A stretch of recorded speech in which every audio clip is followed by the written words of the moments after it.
Chapter 261. I choose yes. As the fragments of white dungeon mass collapse in on themselves, being dragged into the core at a very fast rate, I activate my temporary minion perk, attempting to take control of the deceased boss. It takes a moment to activate as I enter a lower level. Just 20% under the max will be much easier to handle. Level 400. Threads of white and pink light attach the black hole of mana to my fingertips. Just like the times before when I used this skill, I begin to gain full control of the deceased creature's body. Even so, the swirling black core has already absorbed more than half of the floor in the dungeon. We all float high above the ground as the swirling mass and light flash constantly below. A few seconds pass and I gain full control. My mind's eye can see exactly what the Metal Warrior sees as it stores dungeon mass in its core. It seems it didn't get to fully exploit this feature when we battled, but I'm curious to see how it works in the near future. I could stop the chaos, but decide to keep up the show. Fisher and Lydia probably have enough questions already. There's no need to give them any more. Plus, absorbing every last white metal fragment may come in handy if I want to summon this creature again. I knew something felt off about this material. It's not normal dungeon mass, but I can't quite put my finger on what it is.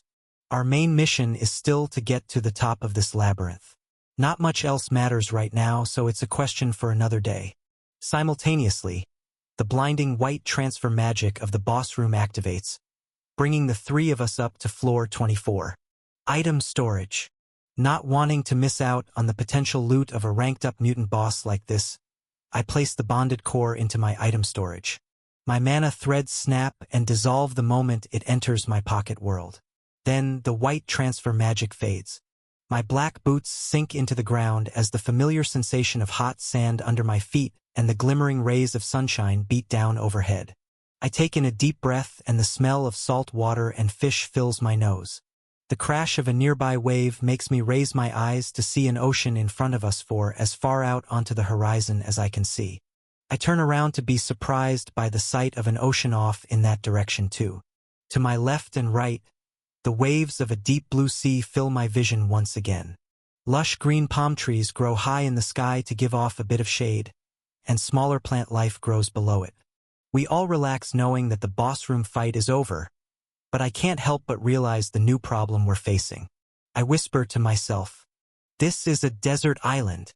Fisher replies with a laugh, pointing his blade into the deep blue water.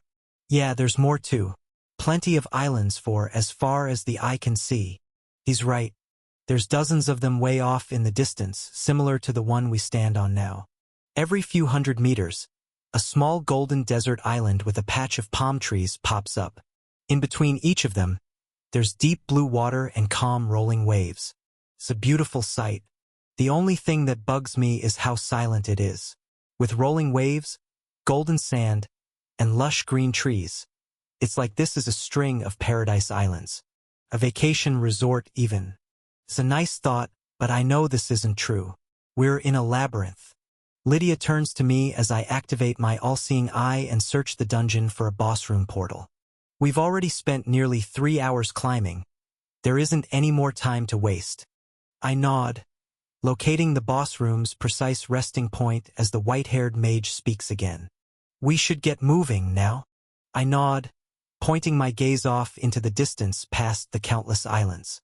She summons ice and jumps into the air, motioning for me to follow. Meanwhile, much closer to us, the sea nearby begins to bubble and swell.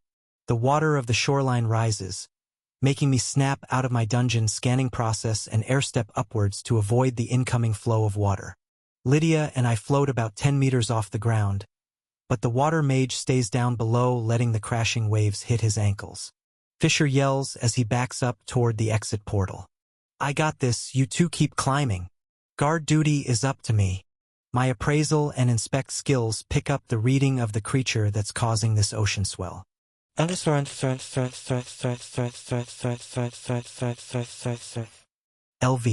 504. Active items. Shell armor of the island crab plus 2750 defense.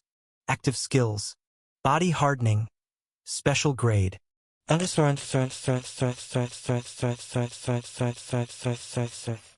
The sand caves in and the water explodes into the air to come crashing down, flooding the entire island, as an enormous red and orange crab bursts out from the ocean floor. It's a newly ranked-up monster. Its long clawed arms and legs grip the sandy shore of the island, pulling it forward as Lydia and I float higher into the air upon Fisher's request. Looking the crab up and down, I can tell it's deadly.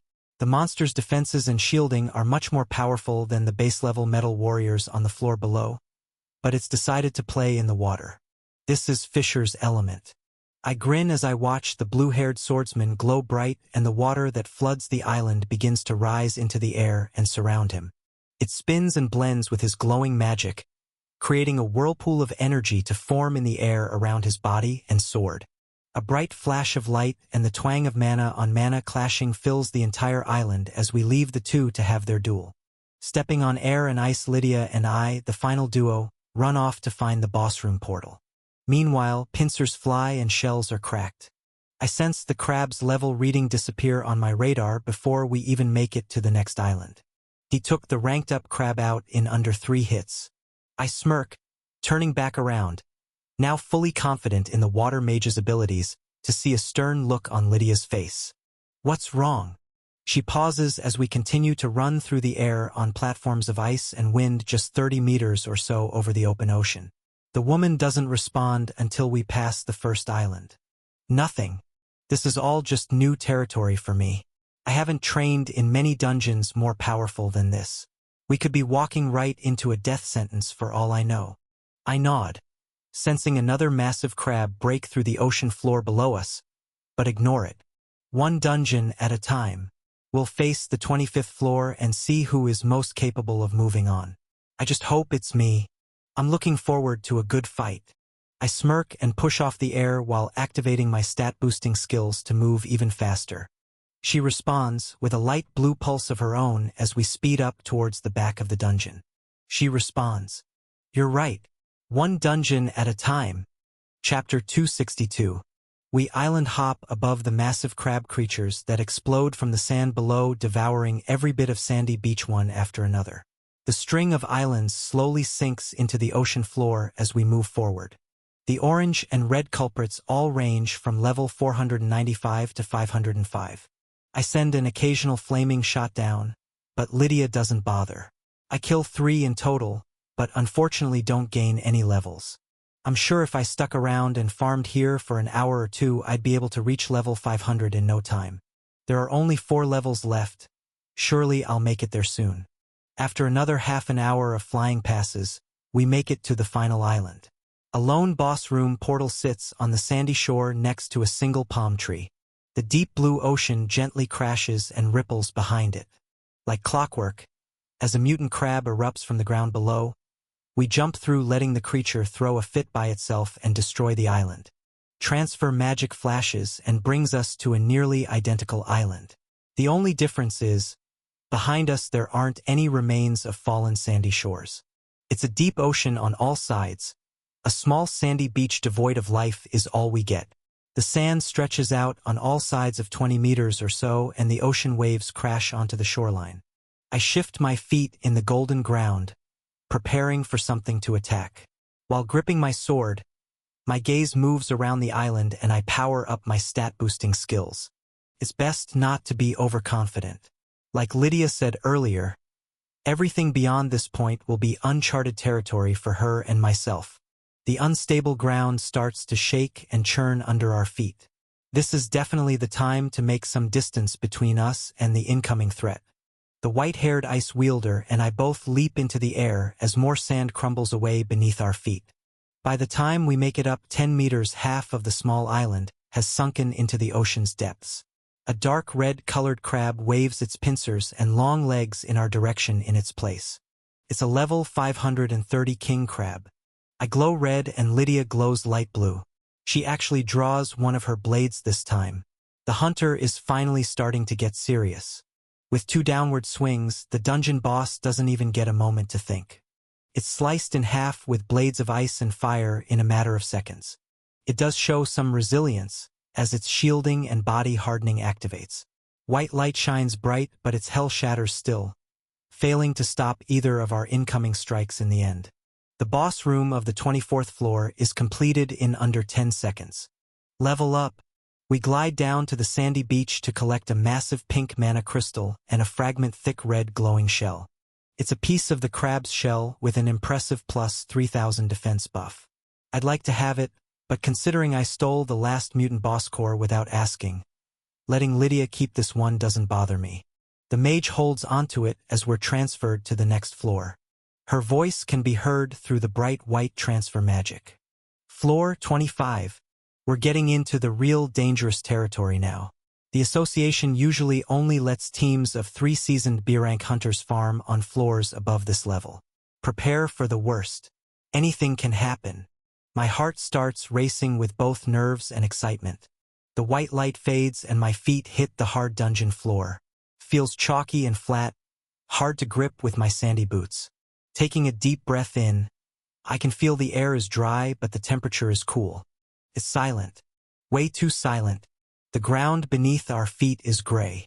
Feels like hard rock, but it's so artificially smooth it's eerie. That's not the most off-putting part of this mysterious dungeon. Looking up at the sky, it's nearly the same color as the floor, just a shade or two lighter. The horizon line slices the land and the sky into two halves, creating a perfectly even cutoff. There isn't a hill, plant, or rock in sight. It's just a completely flat gray plain. I gulp, taking a step forward and hearing the sandy crunch echo indefinitely. Lydia steps forward too, with both hands on her blades fastened to her waist. She whispers, "I've never witnessed anything like this." I nod in agreement. The Titan's domain I was trapped in and trained in for months on end gives off a similar feel. However, there's a huge difference between them. This dungeon may have a flat floor of a single shade, and a sky that nearly matches, but it clearly goes on in all directions for as far as the eye can see. From here, it almost seems like there's no end. I activate my perception skills and stretch them out as far as they can go. Nearly 10 kilometers in, I pinpoint the dungeon's boss room. Easy enough. The odd part is, I don't see or sense a single monster in this entire search. Taking another step forward, the pressure in the back of my head that I'm very familiar with starts scratching at my telepathy link. Someone or something is trying to talk to me. I'm guessing I know exactly who it is. Gritting my teeth, keeping all my perception skills activated, I allow the nagging voice to enter my mind. The archdemon form the dungeon in Dryrock speaks loud and clear directly into my mind. I stop mid-stride listening to the creature speak. "You've come much faster than I expected, and have grown a lot stronger too. Maybe this won't be boring after all." I reply instantly, turning my head in all directions, unable to sense it at all. "Where are you?" Cuts me off. "Our battle shall commence soon on the 26th floor. I'll see you there." His voice cuts off with no link to reply. My eyes dart around the boss room frantically, scanning every angle as far out as I can sense, but still nothing shows. The moment these words cut off, from the corner of my eye I see black and purple magic begin to swirl around in the shape of a teleportation portal. It's on my left side, closest to Lydia. My eyes open wide and I turn to it with my blade raised, watching a 3-meter-tall black suit of armor walk out, making the ground shake with every step. Its entire frame gives off a black aura, similar in color to the warp portal it leaves. Once both feet hit the gray stone floor with a thud, the portal disappears. Surprisingly, the floor doesn't crack or fracture one bit. The black armored knight status finally shows up in my mind's eye.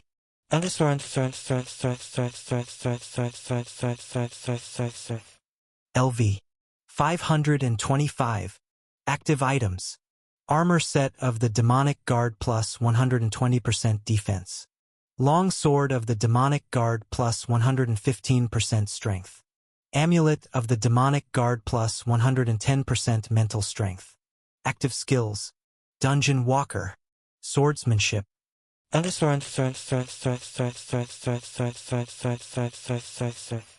It's an impressive item and skill set, but the one thing that bugs me is how it and the archdemon possibly escaped my perception skills earlier. Unless this monster came from another floor, It managed to slip under the radar and away from even my all-seeing eye. Even now, as it lifts its long black sword with a matching ominous aura, the magic power coming off it is mixed with something very odd, something that feels like it shouldn't even exist. It's a sensation that I've only felt a few times before. The feeling of energy and matter being there, and not there at the same time. Like the Titan's invisible readings on my enemy detection radar. Or possibly that ominous void of space out in the desert behind the city of Solara. Whatever it is, it doesn't feel right. Chapter 263. Something feels very wrong. The jet-black magic circling the knight's equally dark armor sends shivers down my spine for a fraction of a second. The more I try to use my perception skills and figure out what it is, the more it evades my all-seeing eye. This energy feels like it shouldn't even exist. Whatever it is, it's not made of mana. The other half of my mind can't stop thinking about the message I just received from the archdemon supposedly running this whole labyrinth. Just one more floor and I'll be able to face the opponent I've been fantasizing about fighting for days. With a smirk, I release a blade of energy at the armored knight as it charges toward us with its blade at the ready. Lydia unleashes both of her katanas and lets two shimmering white crescents of ice fly beside mine. The three charged mana blades head straight at the monster's armor. The shimming black fire attack heads straight for its chest plate, while Lydia's strike curves inwards at the weak points in its upper leg and lower torso. Surprisingly, the black armored knight lunges downward, changing the trajectory of my attack to a non-vital spot. My black blade collides with its right shoulder and to my amazement, sparks fly. It almost looks like metal on metal. It's been a long time since I've seen anything like this. On impact, the moment the shielding around my shot collides with its black energy, a light show of white and yellow sparks erupts into the air. The popping and buzzing noise of mana being released into the atmosphere fills the room. That mana is mine. The edges of my attacks look as if they're melting away while passing through the hard mental armor of the knight with relative ease. With a loud clang, its whole right arm falls to the floor and my energy blade curves upward into the sky. There isn't anything in the armor. It's completely hollow. My gaze follows my own attack in awe as it continues popping and buzzing while slowly melting away high up in the dungeon sky.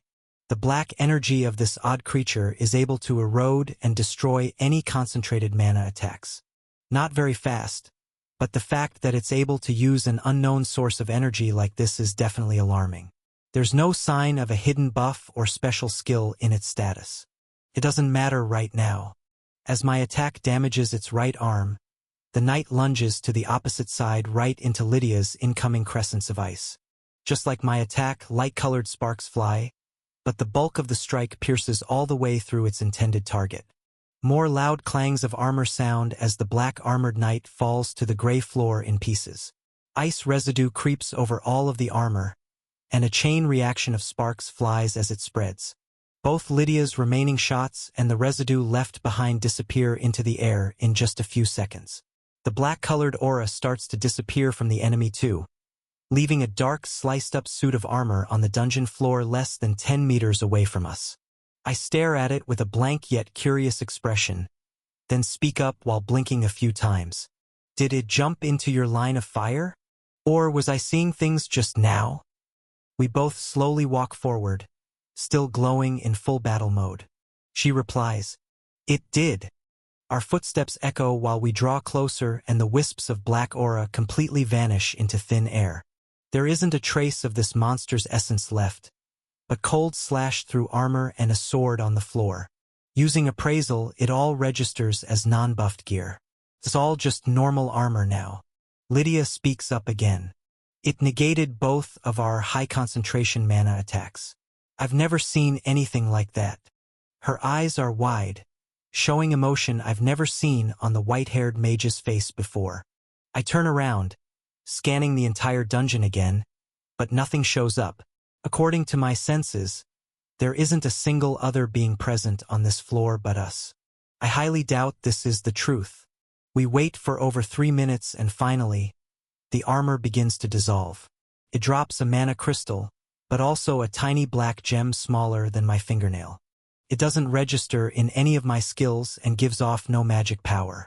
If I didn't see it with my own two eyes, I wouldn't believe there was anything here at all.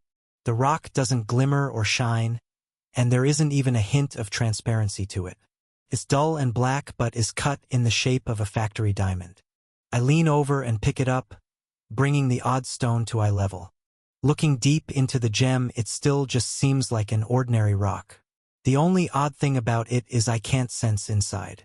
There's a mini pocket of space that's invisible to me no matter how hard I focus. About 15 seconds pass and I let out a sigh, throwing the gem into my item storage. Lydia yells out as my mesmerization with the stone finally finishes. There's another. Get ready. A swirling purple and black dungeon walker portal shows up and an identical knight comes running out with its sword raised. It's on my far side, closer to the mage. She lets two shots fly from a close range and they collide with the armored knight's torso, sending sparks of white and yellow lights flying in the air. Her blades of mana dissolve after they slice through and the knight falls before it can even attempt to take another step forward. She murmurs under her breath, running over to the fallen knight. So fascinating. I follow, and she turns back to me as I do. You're eager to move to the next floor, right? Lydia turns to the pile of metal scraps, then back to me. I'd like to fight as many of these knights as possible. This is a unique dungeon. There isn't a single one like it in that I'm aware of. I cut her off. No need to explain. I was planning to move to the next floor whether you liked it or not. However, I'm curious about these creatures too. The armor starts to dissolve and it drops a mana crystal along with that tiny black gem again. Lydia picks it up, stares at it for a moment, then activates her ice magic while tossing it up in the air. My eyes open wide as sparks fly and a yellow and white fire burns bright for 2 seconds straight above her open palm. It sucks in all of the ice magic she produces, then completely disappears. The stone leaves nothing at all in its place. Both of us watch in awe. Then Lydia speaks again. I'll find out everything I can, but time is not on our side. We have less than 2 hours to clear this break. I give her a firm nod. It was easier than I thought to convince her to let me go alone. Although this dungeon seems rich with rare resources, the final room is the only destination on my mind. Understood, she replies. The director has full confidence in your squad, especially you. If we fail, hundreds of thousands die. I smile, turning away towards the exit. I'll clear the final room by any means necessary. Focus on guarding this floor and collecting those gems.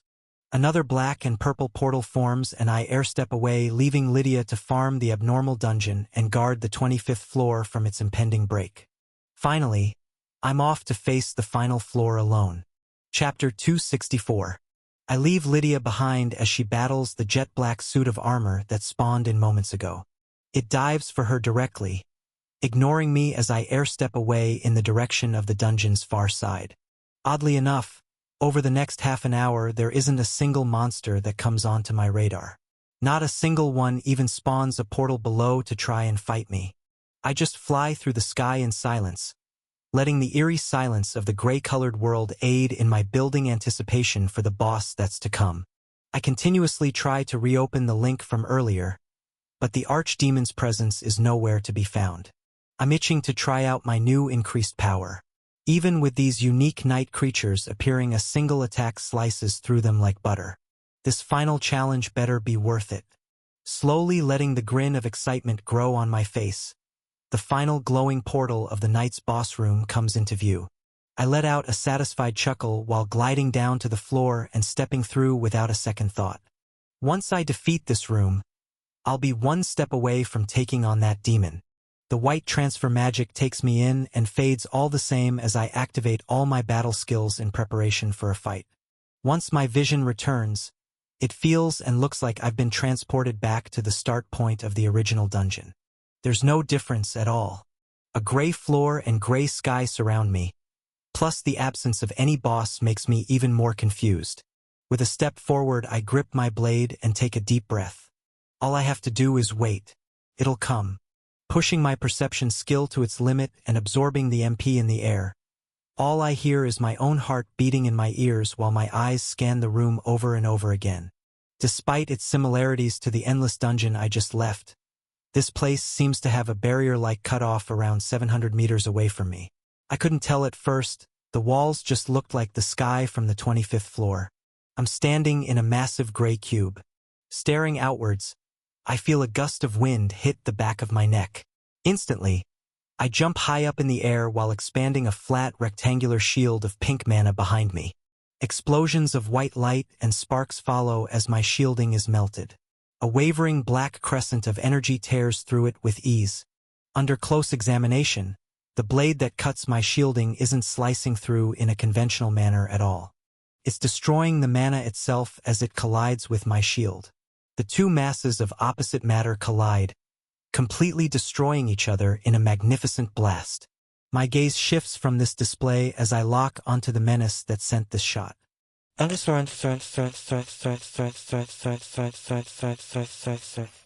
LV 540. Active items. Armor set of the final demonic guard plus 125% defense. Long sword of the final demonic guard plus 122% strength. Amulet of the final demonic guard plus 119% mental strength. Active skills. Dungeon Walker. Swordsmanship. Combat magic. Advanced demonic energy manipulation.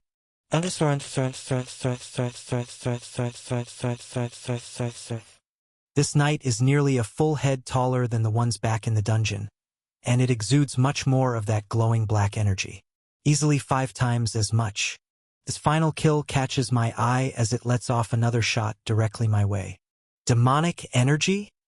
A wave of undetectable black mass soars toward me, but I dungeon walk to the floor to dodge and point my sword forward, erupting into dark flames of my own. Not wanting to give it another chance to attack, I let out a destructive blow. It matches my attack with blinding speed and both of our attacks collide. I dungeon walk up in the air above it to let out another attack while the exploration of sparks and swirling black energy fills the battlefield below. Like a black hole, the reaction sucks in pure mana from my strike. The two attacks that collide cancel each other out. It all fades into nothingness as the magical flaming debris dissipates. Meanwhile, my second attack is on a crash course for the knight's unguarded chestplate. With incredible agility and reaction time faster than any beast I've faced in my life, the black helmet turns toward me and it lunges out of the way while forming a purple dungeon walker portal of its own. Not having an upgraded skill like my ability may be its fatal flaw. The milliseconds of lag time between summoning a portal and jumping through are more than enough for me to land a shot on the guard's left forearm. Yellow and white sparks glint in the air as it slips through the portal and becomes completely invisible. I grin, watching the left hand of the creature hit the solid gray floor with a clang while covered in popping magic reactions to the remaining energy surrounding it. Seconds later it all dissolves and a cold black metal glove sits on the dungeon floor. The room is silent once again. Deathly silent. I stay high up in the air, using wind magic to keep myself about 10 meters off the ground and slowly spinning to scan the room in all directions. Over a full minute passes. The monster doesn't show up. I grit my teeth and glide down to the floor, muttering under my breath. I don't have time for this. Nothing again. For the full 10 seconds I glide to the floor. It's just silent. Come on out. The guard only attacked me last time when it had a clear advantage and the element of surprise from behind. If that's what it needs to spawn back in again, then that's what I'll give it. However, it won't be able to dodge my attack this time around. I'm sure of it. I smirk.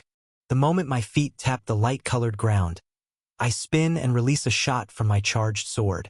I couldn't sense a thing, but nonetheless, my predictions are spot on. The obsidian-colored guard emerges from its swirling portal and releases an energy blade of its own, not waiting for a second.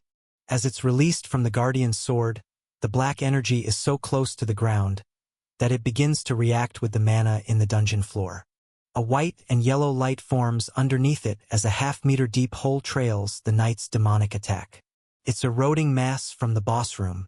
I dungeon walk above it to shoot off another attack, then dungeon walk to its opposite side to let out a third.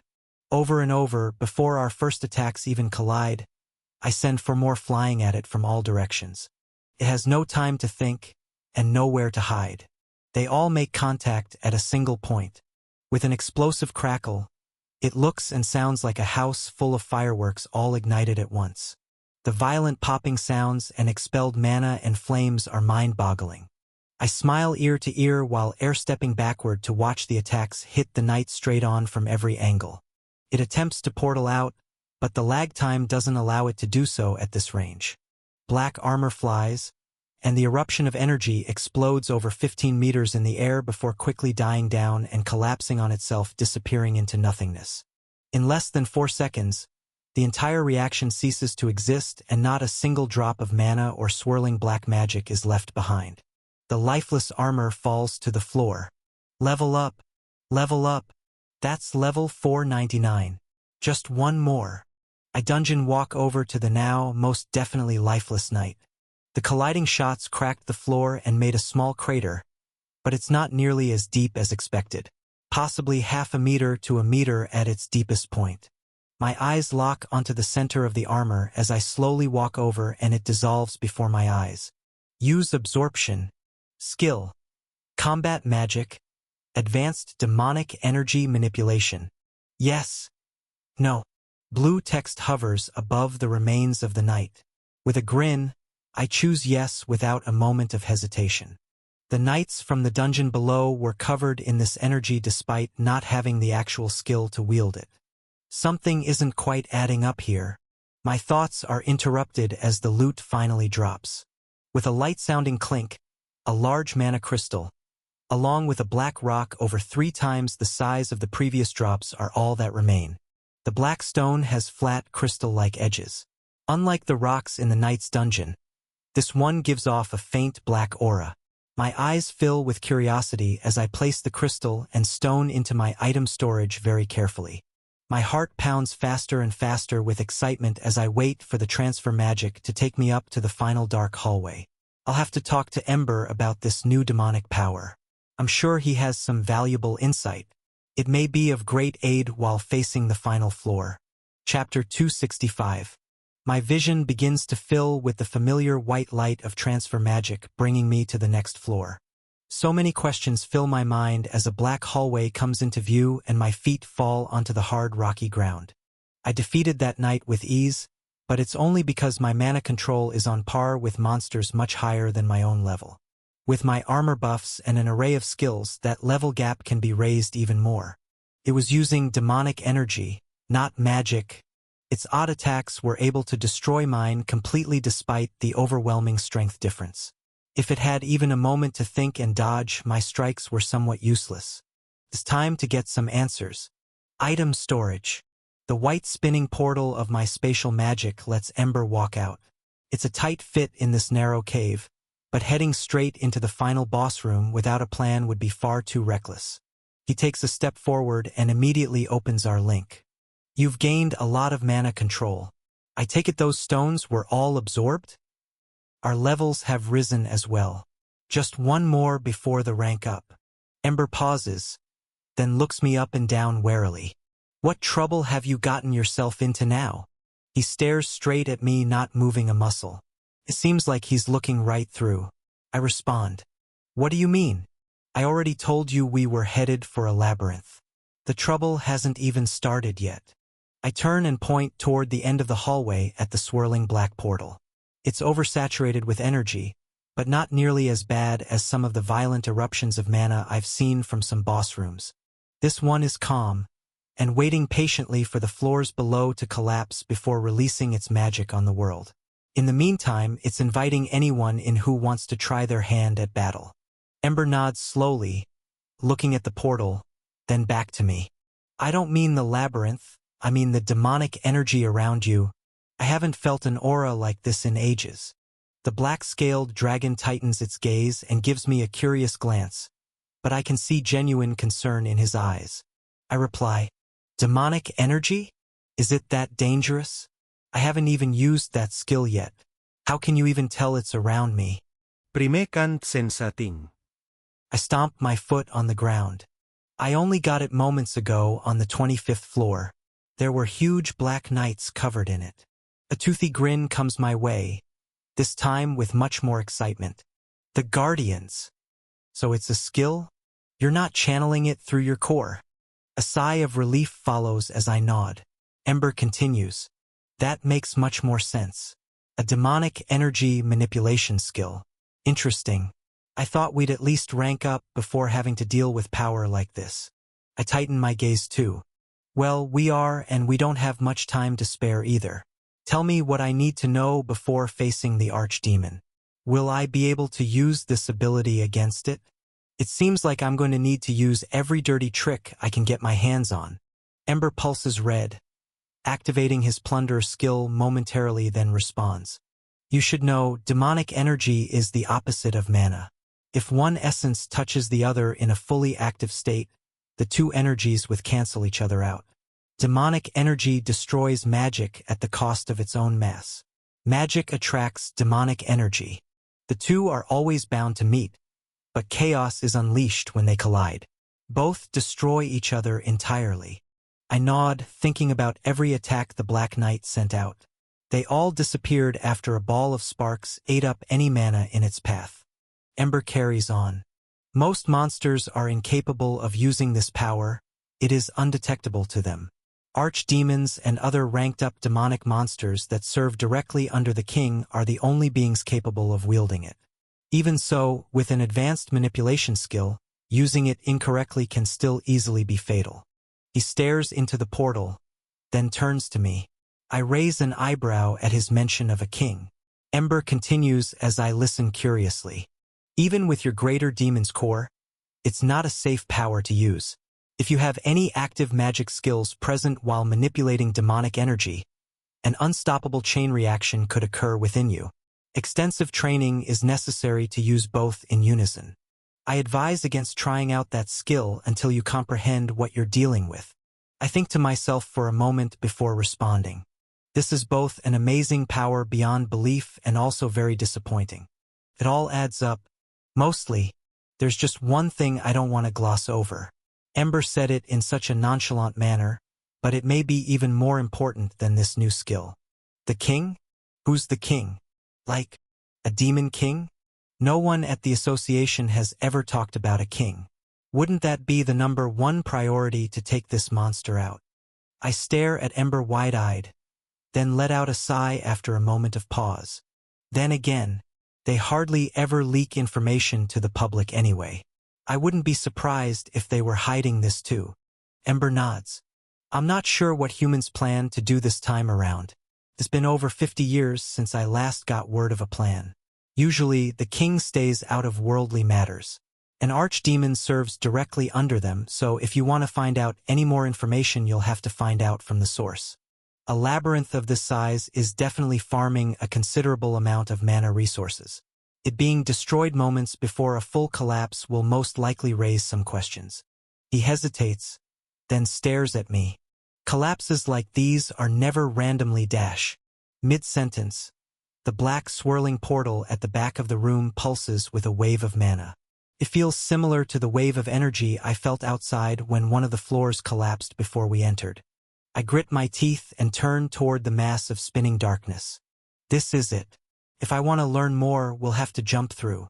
With a grin, I step forward and motion for Ember to follow. He finishes his sentence. Collapses like these aren't random. A labyrinth master of this magnitude won't go down easily, and I can tell this one is not a young one. There's no time for fun. Do not let your guard down for a second. I nod. You're right. There's no turning back now. We both go all out from the start. Got it? No holding back. This isn't a training session. It's a mission that needs to be completed. There are many lives on the line outside. It's all up to me. I come face to face with the final entrance, then speak again. I just need the final strike, that's the only rule. It's time to rank up and obtain another core. We both jump through. The swirling black portal fades to white. The further I step through, the faster the darkness fades away, bringing us to the final boss room. However, once through, the whiteness doesn't fade. My lungs fill with cold air while I take my first deep breath. I activate my fire magic and feel Ember do the same as he transports in behind me. The flames around my body melt white snow away as I take in the view. The sky is crystal clear and bright blue without a cloud in sight. There's a range of tall mountains off in the distance that all line up in the outer edge of a semicircle. They're all almost entirely covered in snow, and the open half of the circle faces me. Leading up to this inviting mountain-covered landscape, there's a kilometer-long stretch of powdered white snow. The air is still, not blowing any frozen precipitation around.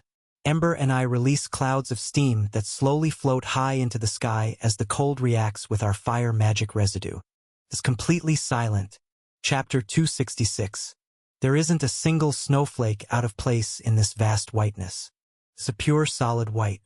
I'm not even sure if I could make out that the structures in the distance as mountains unless portions of their cliff edges show dark stone pointing up into the sky. The sizzle of water being evaporated into steam is the only sound that reaches my ears.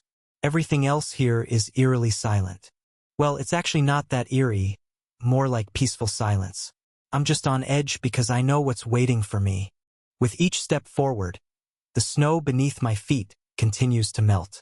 I do find a glossy blue floor now far below to place my feet. It feels like ice but doesn't immediately sizzle away like the snow.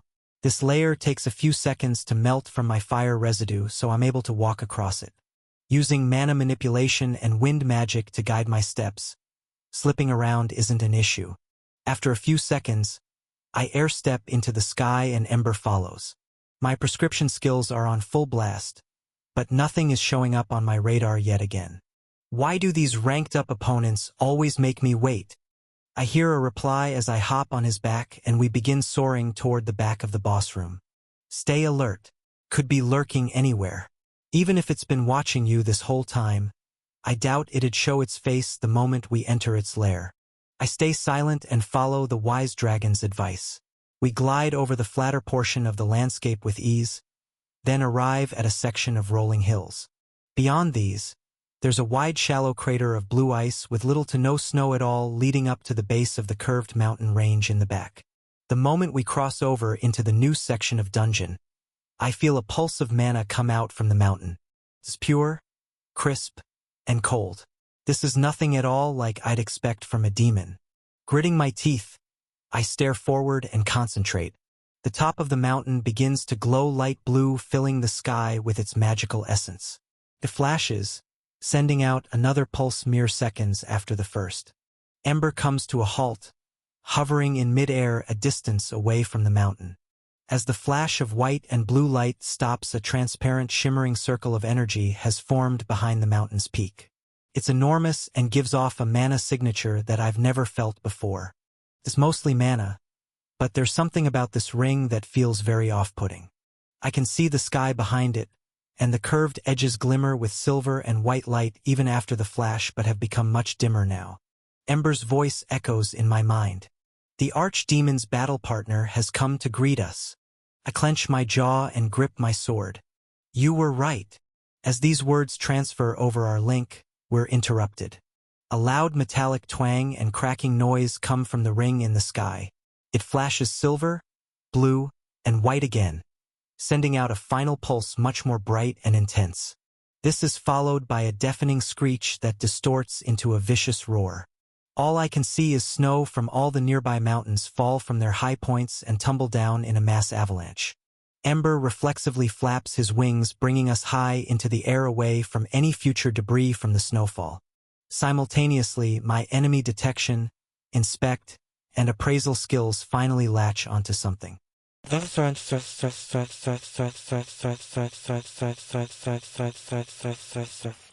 750M. LV.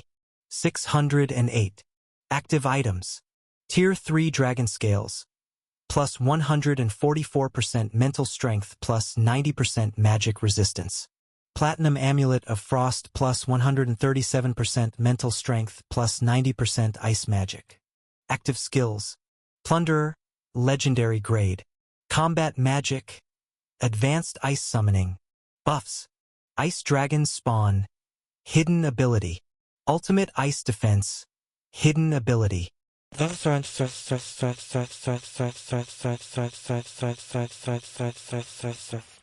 Two enormous white wings emerge from the flash of light. With each flap, they move large amounts of wind to push the remaining snow off the top of the furthest mountains. Although I'm nearly a kilometer away, I can tell the creature that teleports into the dungeon is monstrous in size. Possibly over twice as large as Ember. Its jagged white teeth glimmer brighter than the snow, and its royal blue eyes glow darker than the ice bowl below. With a twisting pointed tail and dark underbelly a similar hue to its eyes, the white-scaled dragon comes into full view and lets out another roar while hovering above the mountain. I whisper under my breath, "It looks like we get a warm-up round." Ember replies to my mumbles through the link in a calm voice but with an undertone of anger. An ice dragon is sent its partner to test our strength. Their souls are linked just like ours, so don't think for a second that monster will go down easy. The monster in question stretches its wings after the second roar, then finally locks eyes on us. It begins to flap its wings and fly toward us with impressive speed. I switch into full battle mode, thinking about its status for possible strengths and weaknesses. There are a few things that differ from theirs and Ember's. Firstly, its plunder skill is a rank lower. It's still higher than mine at a legendary grade, but one under Ember's who has a mythic grade skill. This combat magic skill is straightforward. Clear difference. Ice and fire are clear opposites. Luckily, fire-based attacks are very effective against ice. Although both dragons generally have high magic resistance, there is still a clear advantage here. Next, this dragon doesn't have a telepathy skill. I'm positive the body double for its master had one, so it can communicate, but only if directly talked to. Interesting. Lastly, its buffs. These must be an innate hidden ability or a gifted one after the rank-up process.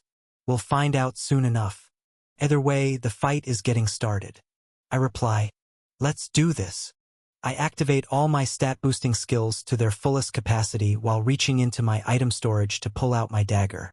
Ember glows beneath me, and I feel the heat of his flames growing hotter as dark flames build up inside of him. 500 m. The enormous white-scaled dragon swoops downward, gaining speed while soaring less than 30 meters from the side of the mountain before hitting our eye level. It begins to glow light blue. The closer it travels, the brighter it shines. 300 m. Dark flames surround my right side carrying a sword, and the same colored aura leaks from Ember's mouth, ready to release a wave of high-powered fire magic at a moment's notice. My left side is surrounded by wind magic aided by my mana manipulation skill, giving it a sharper and more concise edge. 150 m. I'm not just looking at the dragon through my perception skills anymore.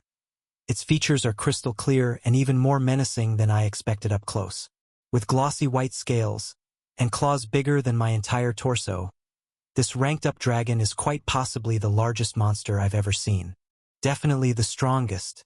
My entire body glows in a golden white light as it's surrounded by flames and dark red swirling magic. A long trail of fire and steam falls behind us. I stand on Ember's back with my eyes locked forward, preparing to let out a devastating blow, then dungeon walk us away to fire another or find cover, depending on how this attack lands. The incoming ice dragon's eyes tighten as particles of ice leave its mouth, waiting to be let out in a violent explosion as well. 50 m. It's time. I swing my sword and dagger across my body while Ember opens his mouth wide.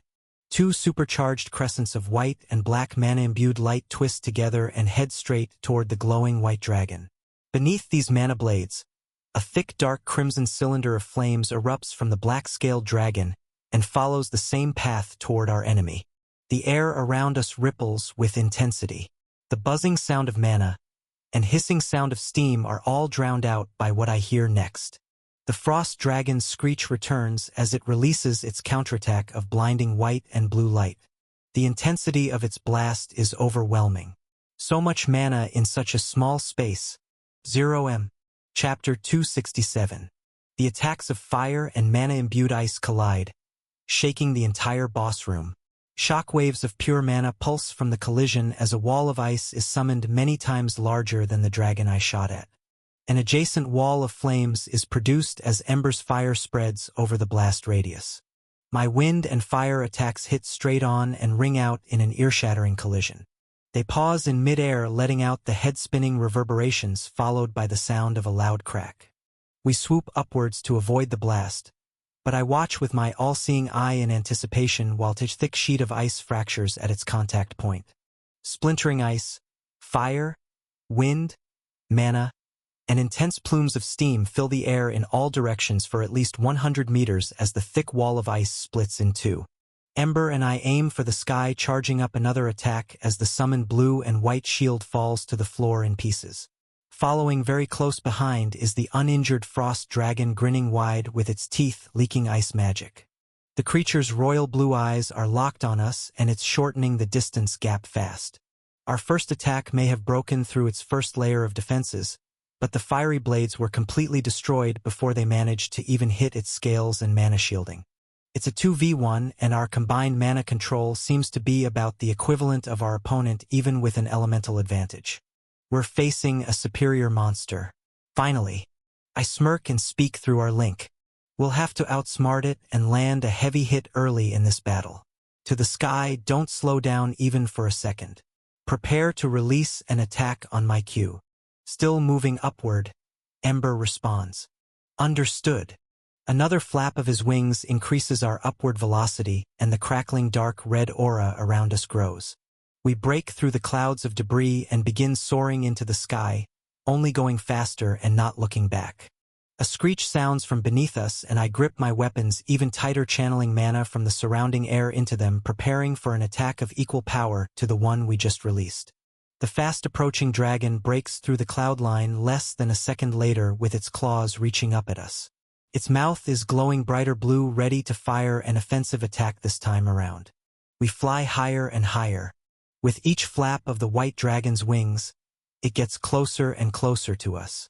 Ember may be more agile, but out in the open air his wingspan is less than half of the boss dragon's, so we're losing ground fast. The air is getting thinner and the sky is turning into a blue void of cool, calm air. It's silent up here, just like when we first entered this boss room. Not even our enemy is making a sound. It's just keeping its eyes locked on us like it's stalking prey. Every fraction of a second that passes, meters of distance between us are being lost. The monster will inevitably catch us soon. However, this is exactly what I hoped for. It's almost time. We rocket up into the air so fast that the mountains below start to disappear. The glowing beast is less than 3 wingspans away now. Just a little longer. Then, I feel it release an icy blast pointed right at us. This one is much more concentrated than its last display by far. With the mana density less spread out, I believe an attack like this would be very close to fatal if it hit us. I'll make sure that doesn't happen. Dungeon Walker.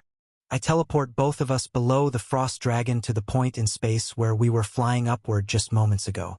Ember flaps his wings, and we keep rocketing forward. Now, instead of being chased, we're the chasers.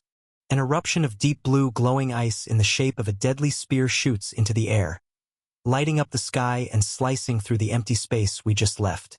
I open my link while swinging my sword and dagger across my body. Now, let's take this monster out of the sky. Ember breaths a dark crimson wave of flames while my blades of mana circle around it, making for a devastating attack. It collides with the underbelly of the boss monster and tears through its mana shielding just like it did the barrier of ice earlier. Not easily, but still does a considerable amount of damage. My blades dig deep into its exposed scales and its entire body is engulfed in Ember's flames. Its upward momentum doesn't allow the creature to stop, turn, or dodge. It doesn't have more than a fraction of a second to do so in the first place, but by the sound of its murderous roar, I can tell it probably won't fall from just one attack. I let out a laugh as Ember swoops down outside of the blast radius. Any sound I make is drowned out by screeches and metallic ringing noises that continue to echo in my ears and through the entire floor around us. That did some serious damage. Glowing blue eyes shine through the swirling debris of magic and matter thrown around from the blast. Then, the entire white-scaled dragon erupts from the clouds of residue. 2 large gashes are visible on its underside and burn marks are apparent on its wings from Ember's fire magic. Using ice and mana control of its own, our opponent has managed to put the flames out and temporarily cover its wounds with ice. It barely lost any blood, but it is definitely injured. This is a good start. The anger on its face is clear as day, and as it flaps its wings and shoots toward us, I can tell exactly what it's thinking without telepathy. No more messing around, you're dead now. I concentrate on the fight ahead. One solid attack landed. Now it's time to keep this momentum. Dungeon Walker. We teleport to the white dragon's back and let out another attack. Dungeon Walker. Then, as it's hit from the sky, we release another from below. Dungeon Walker. Again, a dual attack hits the dragon and tears through its shielding and mana-resistant scales, leaving gashes and burns all over. It just roars and follows our lead. The dragon gets quicker to react every time. It's studying our fighting style but is hit with a devastating blow before it can counter. Dungeon Walker. We teleport to its opposite side again and release a wave of fire and wind magic, just the last few. However, this time is different. Instead of flailing in pain or trying to helplessly dodge, the dragon stays still and begins to glow white and silver. A layer of shimmering metallic-colored ice covers its entire body in an instant. If my all-seeing eye wasn't activated, it'd be near impossible to comprehend what just happened. Our flames collide with its white scales covered in glimmering silver icy armor, then explode on impact into a black and red ball of flames. I dungeon walk backward as the glimmering silver and white dragon turns around to look at us with a new lighter colored, more refined aura. There isn't a single new scratch on it after that attack. I whisper under my breath. That's one of its hidden abilities. Ultimate Ice Defense. Chapter 268. My blades, summoned from fire and wind, explode into magnificent balls of man-imbued flames. The white and black blades intertwine with Ember's magic and cover the silver dragon outer shell completely. It stays silent, unharmed by the blast, and waiting for us might make another move. My best guess is it's plotting to finally counter when we do. The dragon studied our movements, flight patterns, and attack styles while taking damage just to get the upper hand. I knew it wasn't going to be easy. Bring it on. Yelling out into the magic clouds of debris as we soar upward. The shimmering dragon follows, closing the distance just like before. Our full-powered attacks can't even make a scratch on its new armor, so I'll have to try a much more unconventional way to bring down more of its health. The moment it erupts from the clouds below, I expand my perception range and activate one of my newest abilities. Life Steal. A pulse of mana with a green hue comes emanating from my body, and I feel the life force of the approaching Drogon grow stronger and stronger the closer it gets. The shimmering green energy of my mana collides with the monster's white aura. I instantly feel the hint of a refreshing sensation come over my full body. From this range, it's hardly taking in 5 HP a second at most, but that's still something. I smirk as the approaching creature roars and sends a wave of offensive ice magic my way in the shape of a long spear. Dungeon Walker. We teleport away from its clutches, and I do the same thing again. By allowing the enemy to come just within range, I suck a small portion of its HP away from it each time. It's growing weaker for every teleportation we use up, but not by much. Ember and I both send off attacks to counter its fury. This gives me a fraction of a second more time to drain HP before teleporting away. The only way to do a considerable amount of damage would be to get up closer, but every time I try to teleport a little further into range, the faster an ice attack blasts at me, or we narrowly avoid the massive claws of the enraged beast. The boss monster is getting very frustrated, but its eyes never leave our position. Despite its roars of anger, it stays in full battle mode, only improving with each and every one of my teleports. By the time another dozen more attacks pass, it's guessing over half of my transport points before I even move there. Despite this, I've drained another 100 or so of its HP. All I need is time, and this battle is as good as won. As long as we stay out of range and keep up this pace, the fight will be over before the collapse gets anywhere close to the final floor. I charge up my blades, and Ember flaps his wings, preparing another dual strike to distract it. We blip to the opposite side of the shimmering beast, but the voice that enters my mind catches me completely off guard. No more playing around. It's time to get serious. In an instant, the sky turns dark and a shadowy figure teleports in between me, and the frost dragon using a purple and black portal to do so. Before I can even think to teleport away or stop swinging my blades, the wave of flames already flies forward. I watch the figure raise its hand and block my 2 shots and embers fire with ease. Through the explosion of flames and excess mana, a pair of long red horns emerge on top of the dark-skinned archdemon's body. It's no more than 3 meters tall, but there's so much power emanating from its small frame the creature seems even larger than the dragon glaring at me from behind it. The demon stares forward with a wide smile, bulging muscles, and a dreadful dark aura. It looks identical to the body double it sent to me back in Dryrock. The only difference is that this real body seems as though it's leaking with power just begging to be used. The air around its exposed chest and legs wavers, and the loud hum of mana fills the area even though its mana shielding isn't active yet. The blindingly white eyes with tiny black pupils look more cold and ruthless than any creature I've ever witnessed or imagined. This is the result of harnessing mana from the Solaren Labyrinth for years. This is a real archdemon.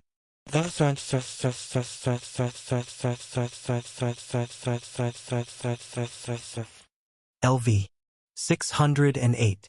Active items. Archdemon's Amulet of Protection, plus 140% defense plus 110 strength.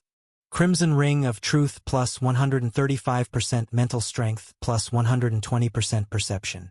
Obsidian Ring of Deception plus 120% speed plus 100% agility. Archdemon's Core plus 100% all stats. Active skills. Telepathy, Legendary grade. Body double, Special grade. Dungeon Walker. Buffs. Enrage, Hidden ability.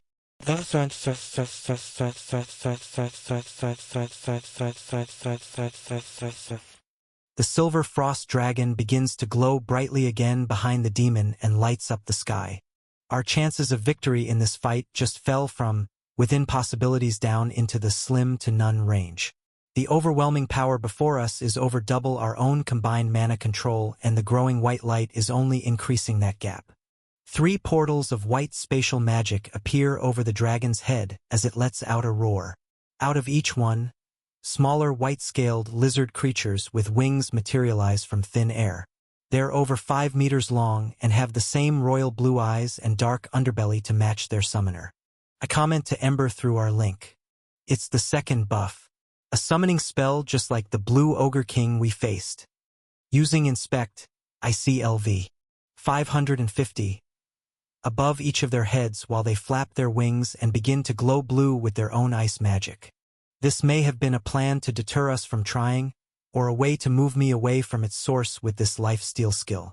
Or they're just summoning back up for fun to crush us into the ground with a single attack. We're outmatched and out of time, but I can't help but smile with wide eyes. It may seem like all hope is lost, and it's time to run, but that's far from the case. Without realizing it, our opponent just gave us the perfect opportunity to get on equal ground. I eye the 3-winged lizards as they slither out from their portals and the white light fades. The 5 of them stare across a 50-meter gap in the air at the 2 of us. All the debris from our explosions has drifted down to the ground and we're left in a standstill, waiting for the other to make their move first. The archdemon summons a purple portal and lands on top of the silver dragon's head, motioning for the underlings to move forward. They do, and I hear the monster's voice in my inner ear again. You have a few more skills than I gave you credit for. It seems I'll actually have to join to show you our true power. The demon's toothy grin matches its bonded dragon. The cold demonic eyes of both creatures stare into our souls, knowing we don't stand a chance now. I take a deep breath and continue charging my blades with a straight face. The underlings fly closer, and I calmly wait. It feels like hours go by in these last few seconds before the final duel. My heart rate speeds up and my grip on both weapons tightens. Finally, it's time. I shift my gaze to the sky as the first ice lizard spawn comes diving in to attack us head-on. Both Ember and I let out a full-powered blow, slicing the creature in 2 and showering the battlefield with remains to announce the labyrinth's boss room fight has begun. Level up! Level up! Level up!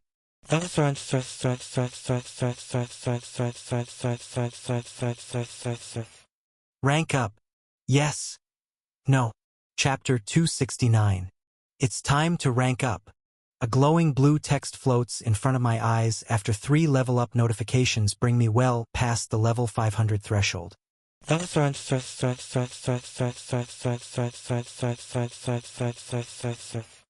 Rank up. Yes. No.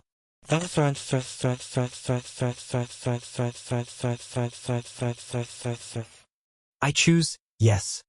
Time feels as if it temporarily stops around me the moment I make this decision.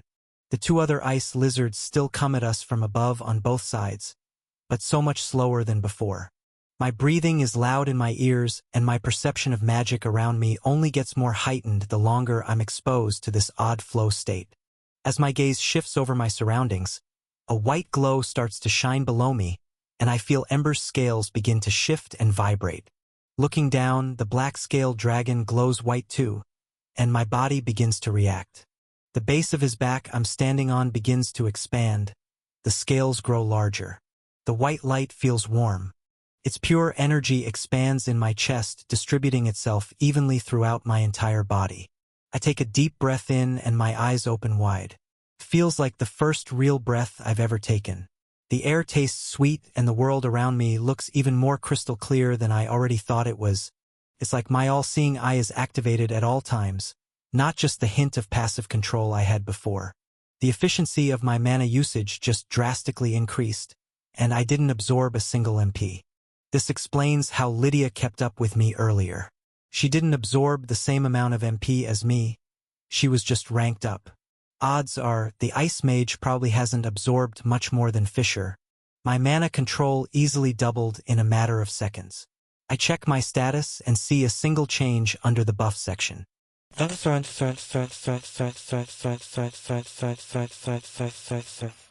Buffs. Rising Emperor's Domain, Hidden Ability.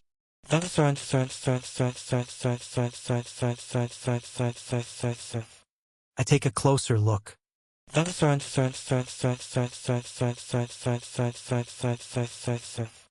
Rising Emperor's Domain, Hidden Ability. Info. This is a hidden passive ability for a spellcaster with the traits of an Emperor in the making. The Rising Emperor's Domain allows the caster to share skills in their status with any party member who has sworn their loyalty.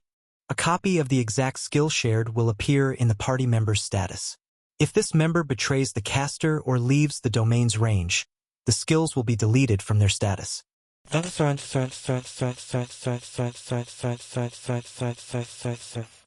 An invisible domain expands around my body. I have no control over how far it pushes out, but my reach seems to be just over 10 meters. This has the potential to be an incredibly powerful skill.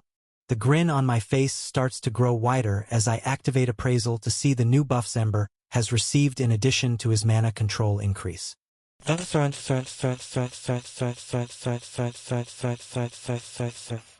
Buffs.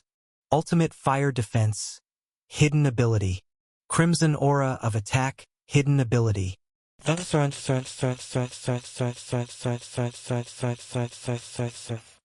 I skim the details as I steady myself on his moving back. The black-scaled dragon has grown in size by almost 100%. Ember is over 15 meters and his scales have become even darker. The crimson shine in his eyes is more radiant and the blood-red underbelly emanates strength. His new buffs add to the significance of this change. He's just received a similar ability to the frost dragon we're facing, but one more compatible with his flames. The Crimson Arrow buff seems to be a perk like my Berserker skill, just a ranked-up version. The glowing sensation in my chest starts to fade and the one around the growing dragon stops too. Reality speeds up and the incoming ice lizards shriek as they're blinded by the white flash of light followed by 2 slashes from my blades and an eruption of dense black flames from Ember's mouth. Level up! Level up! Level up! Level up! They're incinerated in seconds and we reach level 506. A shock wave of energy from our rank up bursts out like the pulse of a floor breaking, and I can't help but let out a laugh while pointing my sword forward at the demon and dragon in front of us. We hover nearly a kilometer over the highest mountain in the boss room and radiate with energy that rattles these collapsing labyrinth walls. The archdemon stares forward, and it's the first time I get the sense of any true emotion on its face. It's surprised. No, it's in fear. No, it's excited. A shimmering silver sword materializes into its hands, and the red-tinted dark-skinned menace jumps off of the dragon's back heading straight for us. In response, I do the same. It pushes itself forward by creating small mana-shielding layers under its feel and using them as footholds to walk through the sky in a similar fashion to my wind-powered air steps. As the two of us run up at each other, both dragons swoop down. Ember's black scales start to glow red, orange, and yellow as he activates his defensive buff, looking like a bubbling pit of lava. His entire body is covered in a thick coat of armor glowing even brighter than the silver dragon diving his way. Then, I watch the fire dragon's crimson eyes pulse and his claws shine with the same dark red aura. His attack buff has been activated too. Ember is a much more cautious fighter than I am. He clearly has a strength and defense advantage if he's facing his opponent straight on. I won't have to worry about him one bit. I'll focus on the real danger in front of me. With all my stat-boosting skills on full blast, my vision tunnels and all I see is the demonic presence glaring back at me with its sword raised. Just moments ago, I was completely outmatched. Now, this is an opponent for me to finally use all my new skills and strengths to their full potential. I swing both my dagger and sword across my body while the archdemon brings down its silver sword. Coated in layers of aura and shielding, the three blades let out an echoing twang as they come to a halt over a meter away from each other. Both release white explosions of energy and attempt to break through the other's thick defenses. The corners of the demon's mouth curl, and so do mine. It speaks through our link as the shockwaves of energy fill the room. So, you really are the one they've all been talking about, aren't you? I grit my teeth and push my blades further toward the buzzing energy and light. Then reply, the one who's been talking about? The archdemon tightens its gaze and follows my lead, pushing its own sword closer and tearing through a portion of the pink mana shielding, letting elemental magic leak out. It replies, it doesn't matter who. Word is, a stray demon and dragon have been challenging labyrinths and stealing the abilities of those within. However, you're a human, bonded with a fire dragon. I erupt into black flames, pushing my weapons in even more. They're less than half a meter away from touching now. The energy pulsing out from in between is on a magnitude greater than anything I've ever experienced before. It seems rumors of our existence somehow made it out here. If I want more information, I'll have to rile up this boss and keep him talking. I reply with a smirk. So what if it is? After I'm done with you, I'll face the king. I let out a wave of intimidation and push my blades even closer. The demon's eyes open wide, horrified by my statement and momentarily caught off guard. I thrust my dagger and sword forward again, and they collide with its long silver sword to create a clang that distorts the air around us. The final battle in the labyrinth has begun. Chapter 270. After our blades collide, we're both sent flying back as energy is expelled. A series of attacks follow at blindingly fast speeds. Air stepping through the sky, all that can be seen from a distance are flashes of red, black, and white light colliding as pulses of energy come out from the impossibly loud metallic clangs. We both go into full battle mode. Each of us is solely focused on destroying the other completely at any moment of weakness. Every time I gain a tiny bit of ground, the archdemon slips through on a side where I'm unprotected. The same goes for it. Each attack it throws leaves fractions of a second of leeway for me to dungeon walk in and block it. One slip-up would be the end for either of us. The monster's senses are on par, if not greater than mine. It's able to manipulate its mana shielding faster than I can swing, while I'm able to blip away faster than it can attack. The only way for either of us to land a hit is to get in close and risk getting hit ourselves. It's a perfectly even matchup. Our battle styles are very similar too.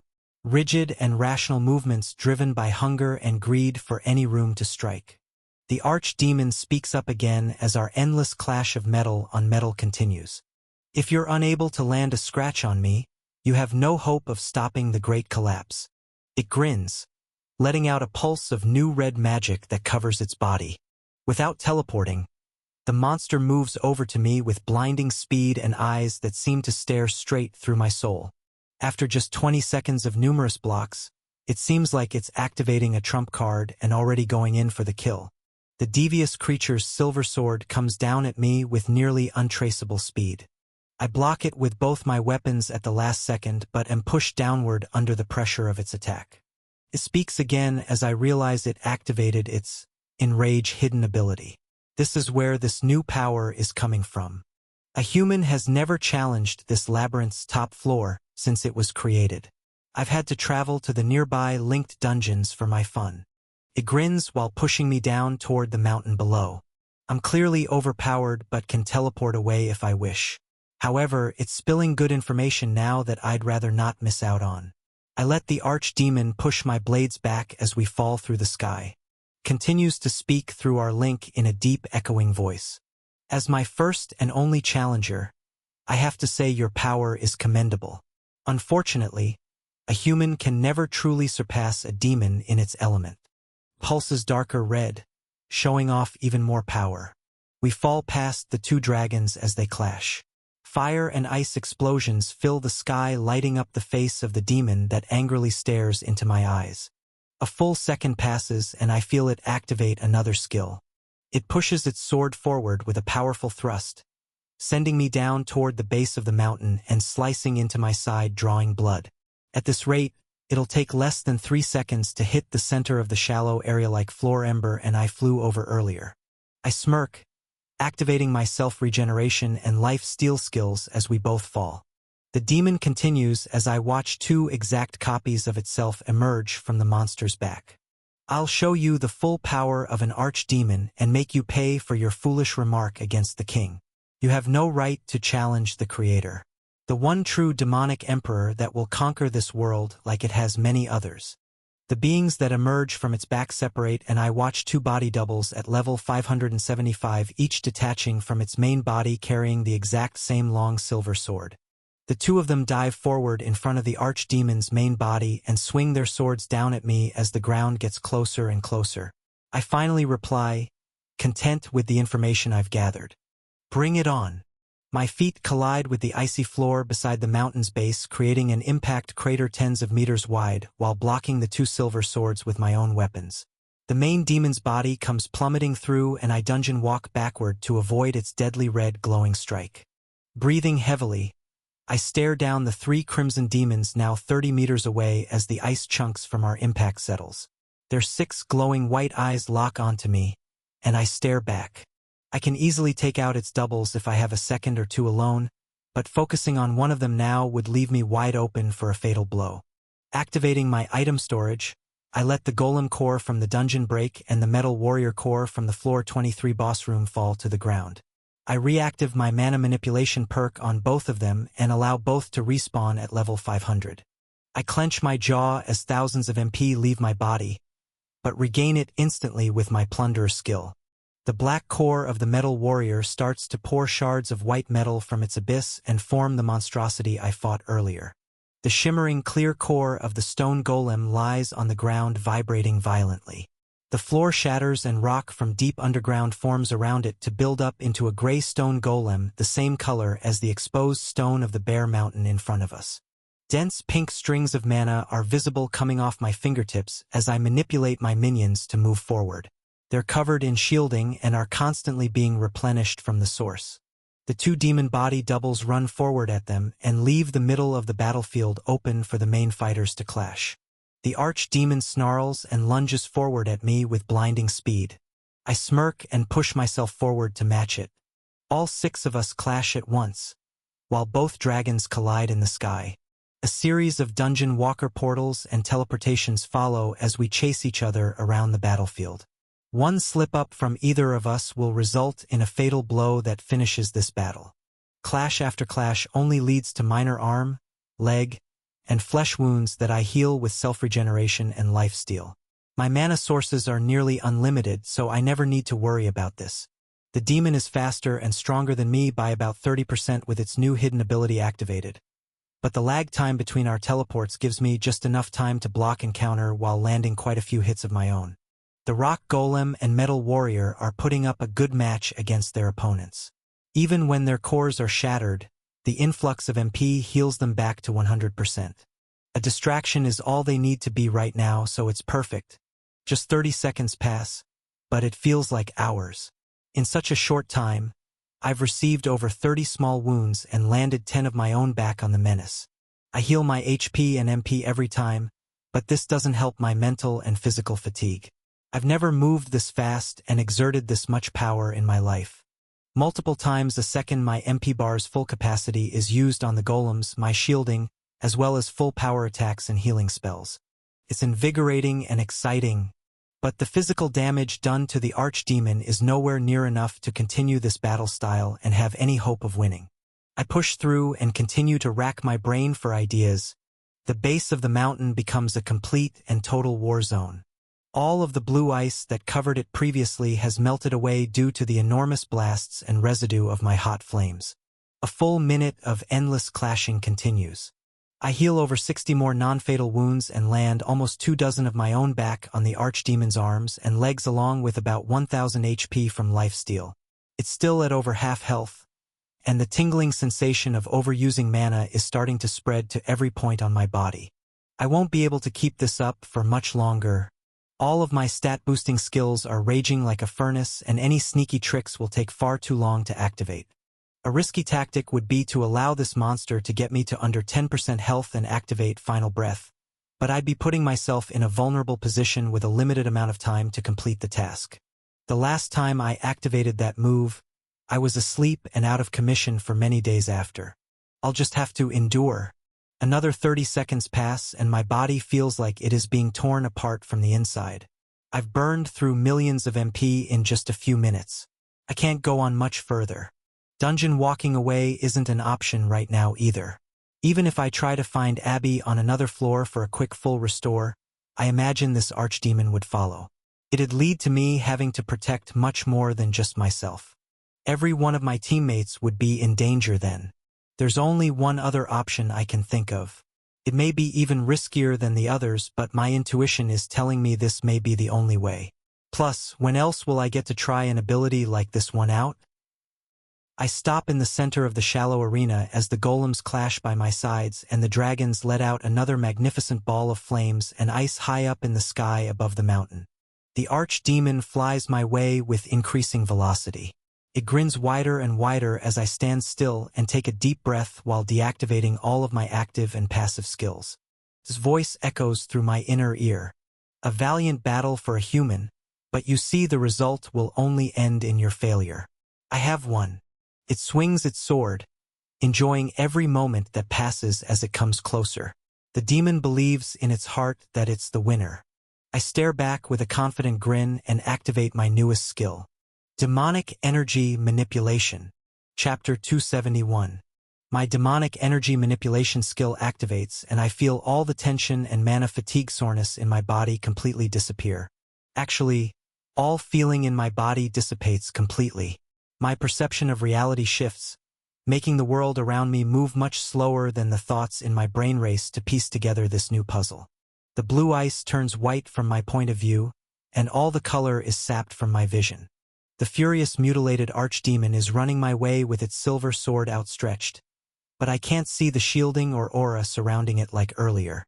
The ground cracks beneath its feet with every step, but the calmness of the air around me is both ominous and soothing. There's no loud buzzing, no constant strain on my muscles and bones, and most importantly no mana. My eyes shift back and forth, then down to my sword and dagger in my hands. They're both dull, not glowing, and after what Ember warned me of, I don't dare channel any magic into them. Now that I think about it, I don't think I'd be able to channel mana into them if I tried. Not while this skill is activated at least. Both of the golem cores I was manipulating moments ago fall to the floor and the matter surrounding them crumbles as well. The Archdemon still approaches fast, now half the distance away from when I first activated my skill. A shiver runs down my spine, then I feel an instant shift in my perception again. My mind is being thrown for a loop over and over as I try to comprehend what's happening. The long black line on my arm pulses with a black outer glow, and a veil of brighter light filters my vision. The greater demon's core that bonded with me after defeating a labyrinth guardian activates fully for the first time, and I see the world around me in a new light. Or, well, a new shade of darkness. In the air of this boss room, tiny particles of black energy float in thin, nearly imperceivable wisps of smoke-like waves. Less than 1% of the air contains what I can only guess is demonic energy. Not only can I see it, I can feel it. The moment I focus on pulling the matter in, silently drifting clouds of dark matter swirl toward me. I hold both my dull, lifeless weapons and let the skill take over. The streams of black matter that hit my back feel like someone dumped boiling water on me. I tighten the grip on my sword and dagger while clenching my jaw and bearing the pain. It flows through my veins and gives the sensation of searing my body from the inside out. The hot flames in my veins make their way toward my chest. It's heading to the source that draws them in. It all collides at one point, my core. As this energy filters through my greater demon's core, it comes out the other side as a cool and refreshing counterpart to the violent burns of the raw energy. It's almost like crystal clear, chilled water from a faucet flows through me now. It glides down my arms and into both blades as I swing them across my body to collide with the archdemon that makes its final attack. Its glowing white eyes meet mine as our blades clash. Mine are cloaked in dense black energy without any trace of magic and undetectable by any means except a refined demon monster's hyperfocused senses. We collide. The expression on the overly confident archdemon's face changes from pure joy to absolute terror as yellow and white sparks begin to fly. I hardly feel any pressure from the impact. Cool streams of energy leave my fingertips and become amplified by the swing of my sword. I'm not controlling it at all, merely letting waves of it flow from the air through my body and out my sword and dagger in a more condensed form. The moment it leaves my blades and touches the demon's silver sword, the energy completely closes its form and splashes out onto my incoming target. This is what activates an incredible light show. The violent crackling and popping expands, exponentially reacting with what I can only assume is its mana-imbued aura and shielding. I'm unable to sense any of it in this state, but I jump to the side and run as fast as my base stats can take me. A monstrous roar comes out of the demon's mouth. It's one that sounds more like a dying monster than the intelligent creature I was talking to moments ago. Turns to follow me. I grit my teeth and deactivate my demonic energy manipulation skill. Simultaneously, the creature speaks through the link in an urgent and malicious tone. Demonic energy. A human wielding the pinnacle achievement of demonic power. You've just ranked up. This is impossible. The furious voice in my head turns to a tone of confusion and fear as the world around me begins to become much more vibrant and colorful again. The hot and cold sensations of demonic energy entering and leaving my body have completely vanished, and the buzzing of mana returns to my ears. As I start to reactivate my buffs to outpace the demon, it becomes clear this won't be entirely necessary. The chain reaction of jet black energy covering its full body and eruption of sparks explodes outward over 5 meters on all sides. The loud crackles almost drown out the violent hums in the rest of the boss room. As 2 body doubles turn toward me. One of them raises its sword while the other stands silently with its eyes closed. The main body still screams in agony. A purple dungeon walker portal opens next to one of the doubles while the second lunges at me with alarming speed. I grit my teeth and channel mana into my sword and dagger to block the incoming attack. Following a loud clang, the demon speaks up again. Its main body falls to its knees a distance away, and its other clone disappears through the portal it created. The archdemon's voice is slower but still steady. It's coming to terms with the reality of this situation. I've lost to a human. A message has been sent across the abyss to the superior archdemons. They will know your battle style and all of your skills. You've bested me with your filthy imitation of demonic energy control, but this is as far as you'll go.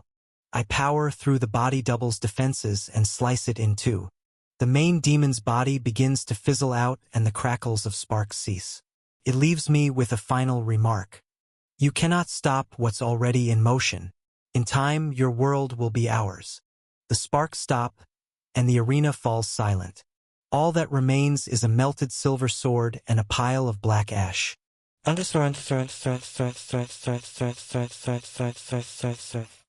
Level up, level up, level up, level up, level up, level up, level up, level up. Use absorption. Skill. Body double, special grade. Yes. No. Bonded familiar skill link. Use absorption. Skill. Combat magic. Advanced ice summoning. Yes. No.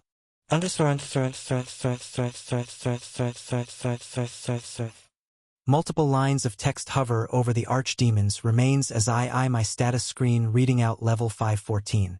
I choose yes on both options and 2 new skills enter my skill slots. The frost dragon dies once its master ceases to exist. Bonded demons and dragons seem to share an essence upon death.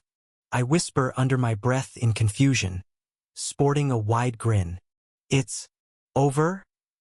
Usually, battles like this end with me critically injured or unconscious when I try out a new skill or last resort option to defeat a truly superior opponent. I assume today would be no different. The body of the enormous ice dragon falls from the sky and Ember hovers above the mountain flapping his wings. I gulp, taking a step forward as the remains of the final boss begin to dissolve. Before they do, a small yellow glimmer of sparks glisten from the tips of my sword and dagger. I feel a sharp pain in my chest. Then my vision pulses to black and white.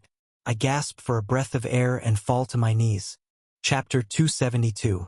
After what feels like a hot sword thrust through my chest and an electric shock rippling through my body, I hit the ground struggling to breathe.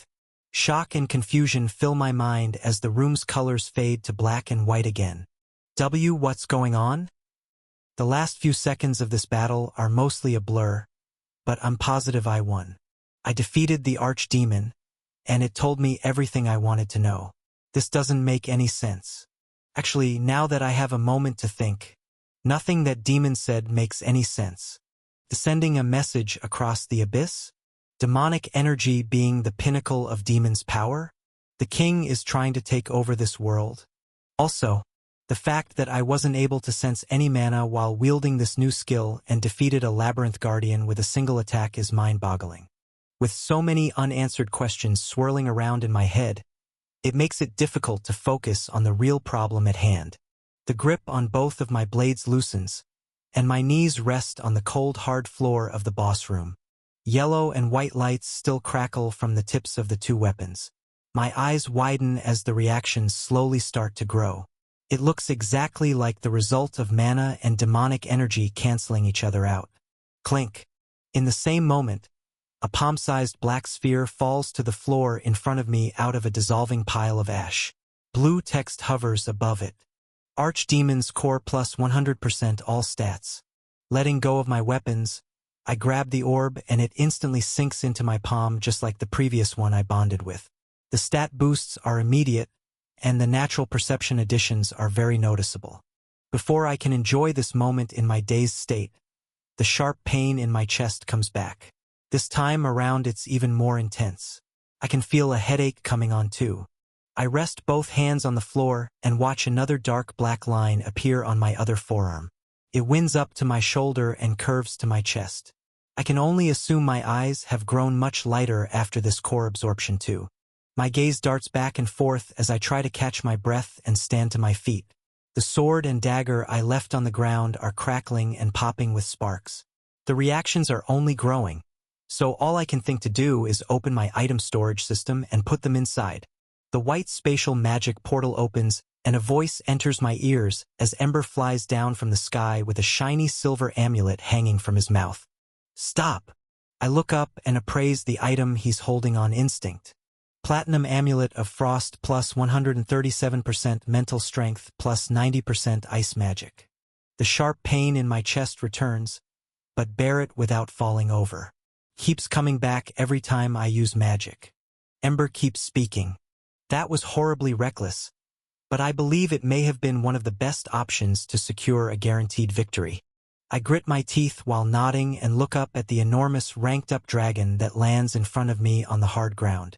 He's excited about this new upgrade, but the worried expression tells me now isn't the time to celebrate. I use self-regeneration on my full body and dump out an HP potion from my item box to attempt to heal whatever is making this horrible pain.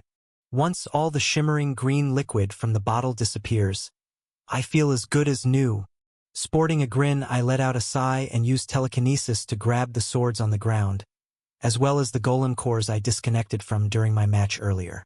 I'm alright. I open up my storage portal wide. Come on, the transfer magic will activate soon. It's best to dash. Again, the world around me puzzles back in white and I fall to the dungeon floor. Ember speaks. Demonic energy poisoning. You've given yourself demonic energy poisoning. I slowly struggle to stand to my feet, then see the black lines that run down my wrists start to glimmer with the same yellow and white glow as my swords. My heart skips a beat as I piece together what's happening.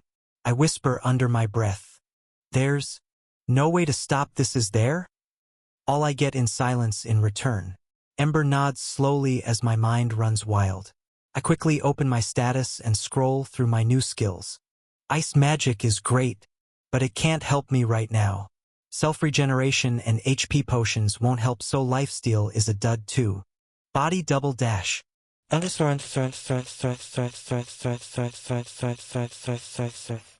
Body double.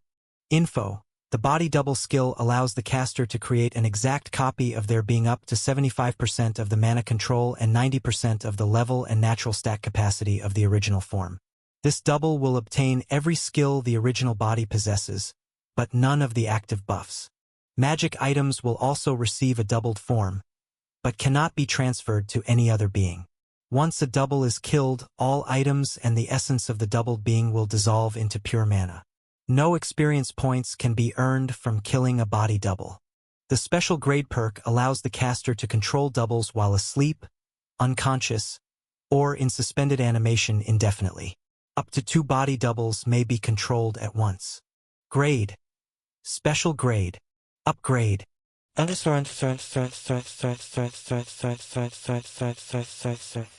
I scan this new skill and ideas start churning. Ember's voice echoes in my mind as my wrists begin to crackle and spark with very visible light now. That's right. There's no known cure. I've heard of skills that dull its effects and certain monsters that can cut off their magic supplies to pause the reaction, but the process has already begun. At this rate, you'll be completely consumed in less than 5 minutes. I will too. I grit my teeth and respond. I'll find a way. Ember smiles and gives me a slow nod while closing his eyes. I keep scrolling through my status, then come across a skill I didn't think would be useful. Ember's words repeat in my mind so many times that I speak them out loud. A cure.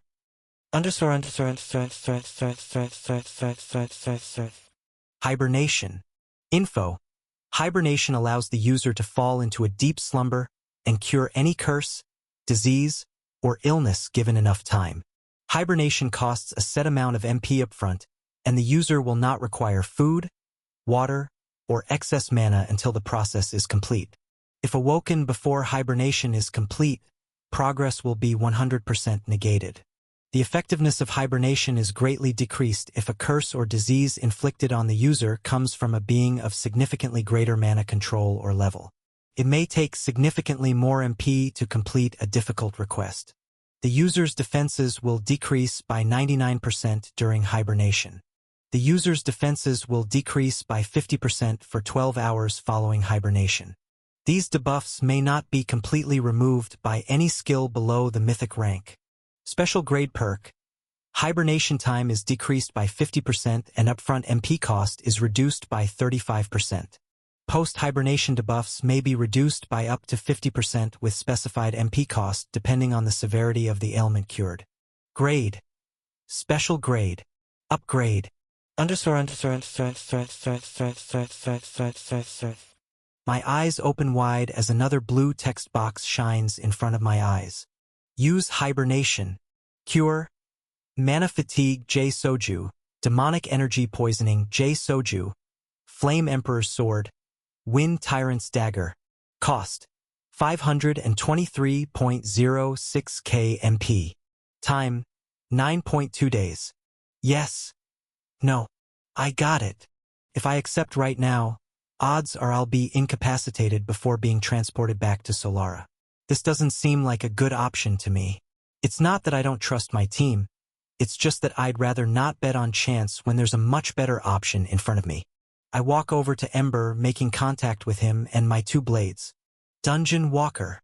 Using the minimum amount of MP possible, I teleport us back to a dungeon that I conveniently made a transport point to not so long ago. A wolf dungeon in the cave system where the lava salamander creatures lived. It was either this or the rat dungeon. Teleporting back to the capital may be too risky in more ways than one. I think about the Titan's domain. Using a time dilation would make this a lot quicker, but I'm not quite sure how that much mana would react to demonic energy. Today isn't the day to find out. Rocky and grass-covered ground spreads throughout a mountainous forest-like E-class dungeon I've teleported to instead. Ember speaks as the lush trees and warm air contrast the labyrinth's freezing cold boss room we just left to the most extreme degree. He raises his head. Master, what's the plan? I fall to the ground as the mana usage blinds me. The sparks on my forearms are only growing in size. I need to finish this now before I pass out or worse. I reply through a clenched jaw. Body double. Just like the archdemon. A flash of white light and sparks create a second copy of my being. It hurts, but this needs to be done. Now I have two simultaneous perspectives. I gulp, then fall to the floor with my main body and activate hibernation. More and more sparks climb up my arms every second. Use hibernation. Cure. Mana fatigue J Soju. Demonic energy poisoning J Soju. Flame Emperor's sword. Wind Tyrant's dagger. Cost 752.89 KMP. Time 14.4 days. Yes. No. I choose yes and activate my plunder skill to feed it every last drop of mana it requires without a moment's hesitation. The MP needed and time required has risen since the last time I checked. The reaction has become worse. This all makes sense. A few seconds pass as I take in mana in the surrounding dungeon. Then, my main body's vision fades to black. From my double's perspective, I watch my body fall limp and the violent sparks cease to climb my arms. I'm surrounded by a very light green aura and blue text hovers above my body. Hibernation activated. Time remaining 14.4 days. Chapter 273. It's a very odd feeling, looking at my own body lying asleep on the rocky floor. I peer down at my wrists and see that the sparks have completely stopped for this body too. However, I feel completely normal. I open my item storage and all of my items are there, including the exact sword and dagger on the floor by my feet. I'm level 462, and my mana control is much lower than it was moments ago. Even so, it's still much higher than it was before I ranked up. These items are just mana-imbued copies and will disappear once my cloned body fades, and this temporary power debuff will leave soon too. They look and feel exactly the same are real items. Even with my perception skill activated, I can't tell a difference. It doesn't matter at all what happens to this body. Even if I'm killed, I'll still wake up in my original form in 2 weeks. After letting out a long sigh, I look up at Ember and he's already speaking through our link. A new trick saves the day again. How interesting. We make eye contact, then both stare at my body on the floor for a few seconds. The realization that the labyrinth is collapsing as we speak comes across my mind. I need to teleport back there, or my teammate will think I've died. I open the link with Ember. This is urgent. I have to leave. Just 14 days. I need my body kept safe for 2 weeks in this dungeon while it's being healed. Absorb all the mana you want and take out monsters too. Just no killing humans or being seen by anyone. And don't collapse this dungeon. He nods. Understood. Be safe. I grin, nodding back. I will. See you soon. I Dunegon walk back to the boss room and just in time. A celebration with Ember would have been nice, but there's no time for that. I tested a new dangerous ability and my gamble paid off. There are consequences to playing with the odds. Sometimes not everything falls in my favor. Then again, maybe it does. My feet hit the cold ground. The boss room is empty and silent.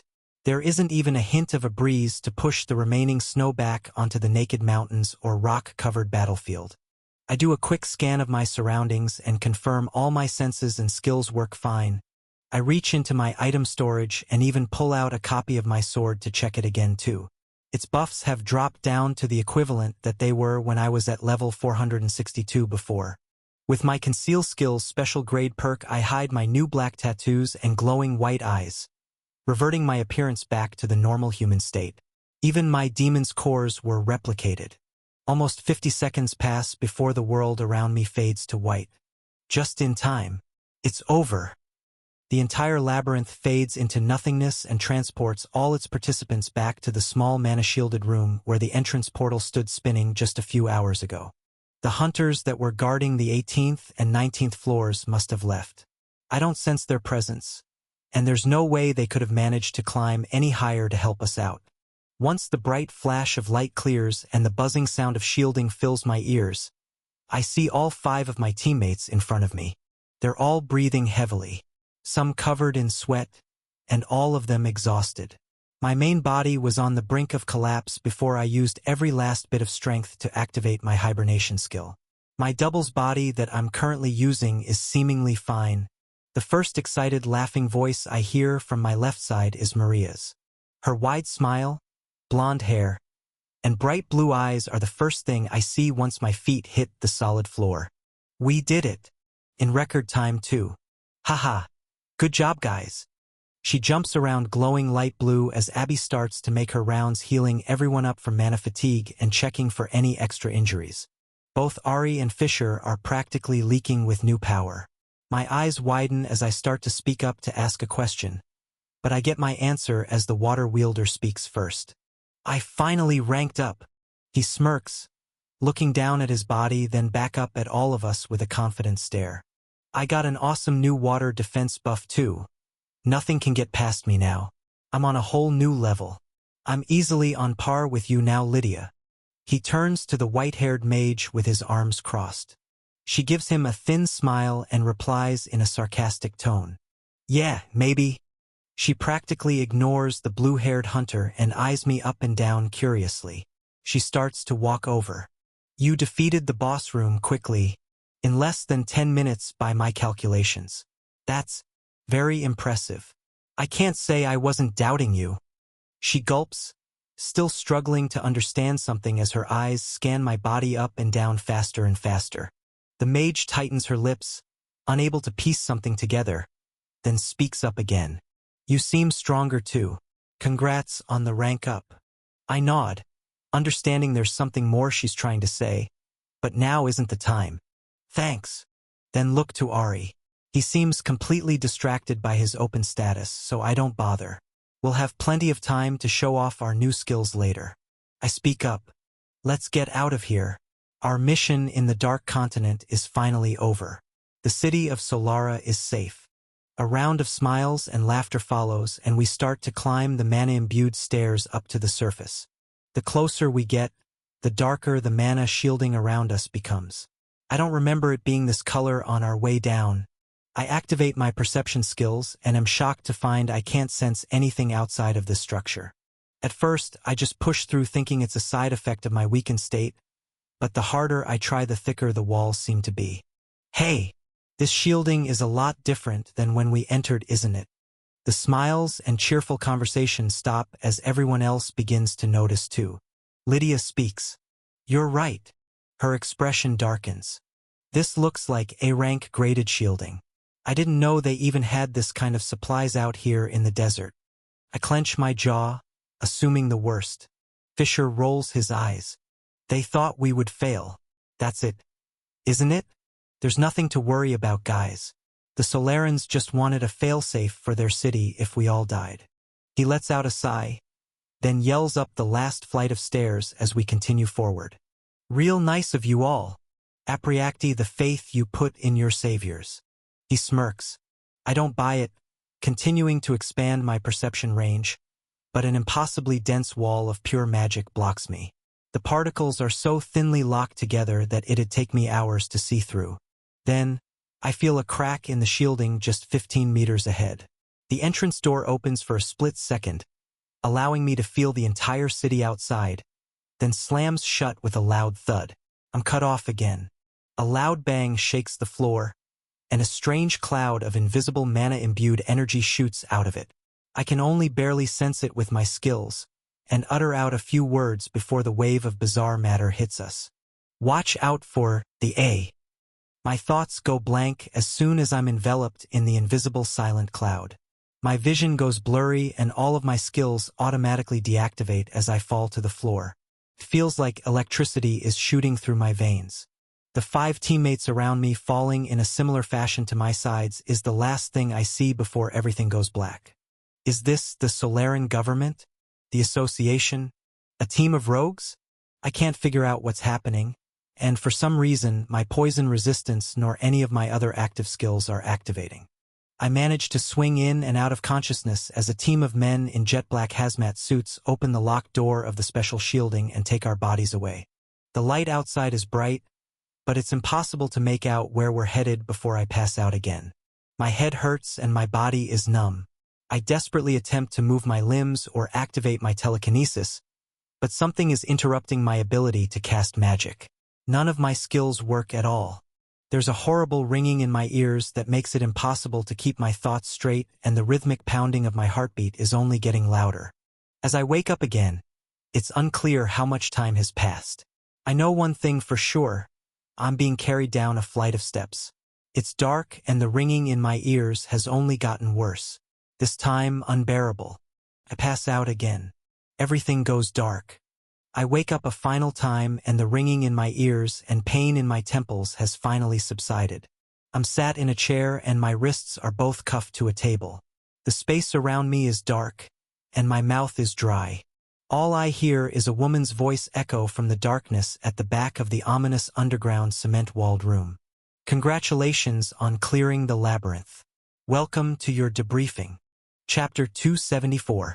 A tall woman in dark clothing walks out from the shadows in the back of the room. Her voice echoes as she gets closer and my eyes slowly adjust to the dim yellow-tinted lighting coming from a single flickering bulb.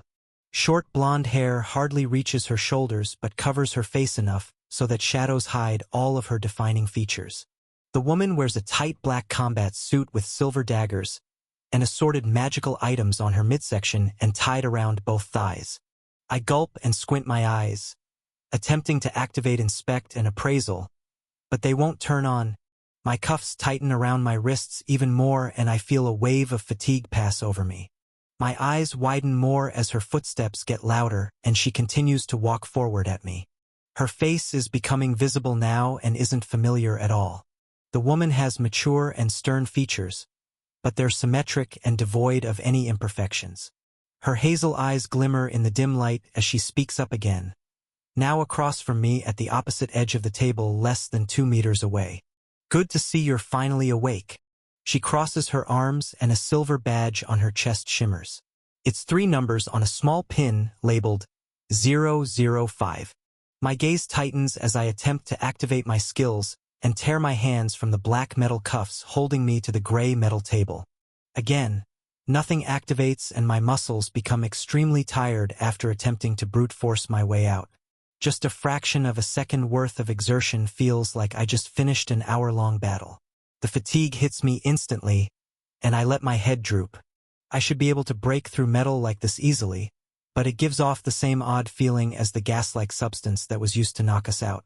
I let out a sigh, raise my head, and reply, "What do you want with me?" She tightens her own gaze in response, and a corner of her lip turns up. "You're cool-headed now, aren't you? No, where am I? Who are you?" She leans in over the table and her grin widens. "Most of your friends had a much more aggressive response when waking up. Especially that green-haired girl. She was a nightmare." The woman chuckles. I clench my jaw and scan the room as my eyes adjust more, and it gets much clearer than moments ago. There's a heavy metal door at the back, no more than 5 meters behind the blonde. The walls are made of pure cement with no decorations or even windows. The floor matches the dull gray coloring and it's damp, covered in dirt and shallow pools of water. I'm sitting on a small wooden stool and my hands are attached to a cold metal table by a pair of cuffs that must be a magic dampening item of some sort. Dark lines come out from under the cuffs and move up my forearms. My conceal skill is deactivated. She can see my true form. I want to curse her out and break the walls down, but I swallow my words, not wanting to provoke this woman in this weakened state. There's not much I can do other than hear what she has to say for the time being. I'll say it again. What do you want from me? She continues to grin, looking down at my wrists, then up to stare directly into my white eyes. I want to know what you saw up there. It appears you're the only member of your squad that made it to the final boss room. I need a full report. I gulp again, staring back at her unwavering expression. The woman's outfit looks like a uniform but has no branding or special marks to signify she's from the association. This could be a special unit I've never heard of that deals with higher-level matters, or possibly a Solaran-exclusive organization. My last guess would be rogues, but to pull off a heist to this degree without fail, it's highly unlikely. I reply, I defeated the final floor. A flash of white light brought me back and the labyrinth collapsed just like a dungeon. She rolls her eyes, then leans in even further less than half a meter from my face. I'm not stupid. You have 2 cores. This isn't your first time. I'm not sure how you managed to get away with collapsing a full labyrinth in the past without us noticing, but we have you now, so crisis averted. I freeze up. She knows about the cores, which means she knows exactly how labyrinths work. The only other notable hunters I know that have this kind of knowledge are the A-Class, Rodrigo, and the regional director, Brutus. Who is this woman? Who does she work for? And what does she really want from me? I grit my teeth, but she speaks again before I get the chance to. Come on, spit it out. Was it an earth dragon? No, lightning, it was a lighting dragon, wasn't it? It was a dash. I cut her off. Tell me who you work for and I'll tell you what I saw. Her expression completely changes. The air pressure in the room shifts too. Instantly, she reaches for the silver dagger strapped to her thigh and makes it glow white while pointing it straight at my throat. This isn't a negotiation. I ask questions and you answer. Got it. She thrusts it forward, stopping millimeters away. I can feel the thin layer of mana shielding react with my skin but can't activate my own to protect myself. She's definitely an elite level hunter or higher, but without my perception skills it's hard to tell more. Her expression grows more stern and she takes the knife from my throat and stabs it straight through my right hand without a hint of hesitation. You single-handedly took out an archdemon and successfully absorbed its core without suffering a single scratch or showing any signs of mana fatigue. This is a feat less than 5% of elites ever reach in their entire careers. I roll my eyes, gritting my teeth and bearing the pain of a dagger through my hand dripping blood. I respond. I'm sure plenty of elites could have taken that demon out. She smiles, taking her hand off the blade but leaving it stuck through my hand and the metal table underneath it. The blonde crosses her arms and starts walking back and forth side-eyeing me. Good. Information. We're getting somewhere. She stops pacing. Now, what unique skills did this demon have? Blood flows from my hand as I stare up at the woman in anger. She's not going to tell me a single thing about her. The only clue I have is the number on her uniform and the fact that she can wield mana shielding. Her fair skin makes it more likely that she isn't from around here, and most likely from outside the walls. Other than that, it's hard to tell anything else for now. I curse under my breath, then respond through a clenched jaw. Association or Solaran. At least tell me that much. She smirks, grabs a knife from her other pant leg, and begins twirling it around her fingers. As I said before, I ask the questions and you give the answers. This is how it's going to work. She points the knife to my neck again and asks the same question. What skills did that red-horned creature have? We know most greater demons have a teleport skill, but archdemons often have varied abilities. What did it have? I feel the tip of the cool blade touch the upper side of my chin and blood trickles down to make clinking sounds as it hits the metal table. I whisper through gritted teeth. That's it. It only had a teleport skill. Her eyes flash white. Then she stabs my left hand with the new silver blade. She gets close to my face again and yells with a twisted grin. Don't lie to me. I feel blood flow from my other hand as well now as I feel her breath on my nose and mouth. The only way you're getting out of here is if you tell me what I want to know. Do you understand? If I kill you here and now, I'll take your cores and that'll be the end of it. So it's in your best interest to spill it. You may get a chance to walk. This time around, I don't even react. If she's really going to torture me until I talk, the best thing I can do is stay silent and think of a way to escape. If she kills me, those cores will disappear once my real body wakes up anyway. I tighten my lips and don't respond, deep in thought. She leans in even closer to me, less than a few millimeters away, and whispers. No one knows you're here. No one is coming to save you. No one can dash. I back my head up slightly, then swing forward and smack my forehead against hers, stopping her from speaking mid-sentence. Pain splinters through my skull, down my spine, and makes its way through my full body, nearly knocking me out.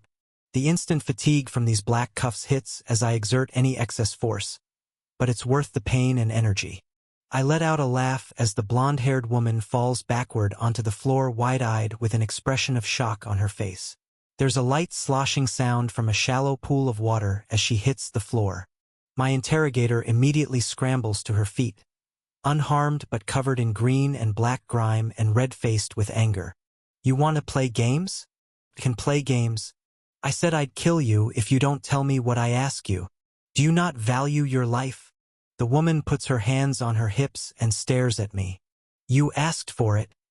Her eyes fall to her soaked uniform, disgusted by the sour-smelling liquid covering her left side. You may be tough now, but let's see how you handle a few days without food and water. Those wounds on your hands won't heal easily without magic. You'll talk. They all do. I smirk, still amused by her fall. She turns around, unlocking the metal door at the back of the room and speaking in a lower, more serious tone. Really think about your situation. Just answer my questions and all of this can be over. I'm not an enemy, so don't turn me into one. I give her no response and she slowly nods. Looks like you'll be difficult. Enjoy your peace of mind while you still have some left. She turns back to me with an indifferent look on her face, then slams the door. It echoes for a moment before I'm left with a knife in the back of each hand sitting in a damp, empty room. Letting out a sigh, I talk out loud to myself. Well, that probably could have gone a lot better. Now, how am I going to get myself out of this one? Chapter 275. My eyes dart around the small room looking for any possible ways to break free, or even narrow down where I've been taken. Nothing appears after minutes of searching. I'm really just stuck in a bland, empty room. One thing I know for sure, once I get out here, I'm not going back to the association with open arms. This is all their fault. Withholding information and giving constant orders for worthless store credits was what I needed to do to get access to more powerful dungeons and learn more about the world. Now, getting involved with these organizations has proven to be much more trouble than good. I've grown exponentially, have teleportation access to the Vice City Labyrinth, and wield more than enough skills to blend in wherever I need to. Whether it's finding a home in Solara, or venturing out to one of the other regions other than Vice, they all seem much more pleasing than working like a blind slave moving forward. I take in a deep breath and talk to myself again. No more following orders, and no more helping the weak. Someone always takes advantage of my kindness.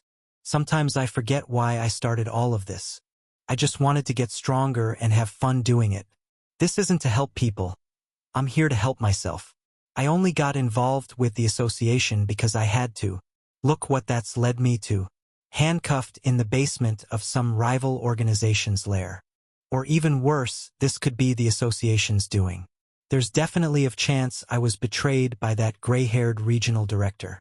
Whatever the truth is, I'll figure it out in time. Now, all signs point to getting the hell out of here and not looking back. But how? Sitting in silence, I try to activate my magic again. I scroll down every skill on my list and not a single one activates.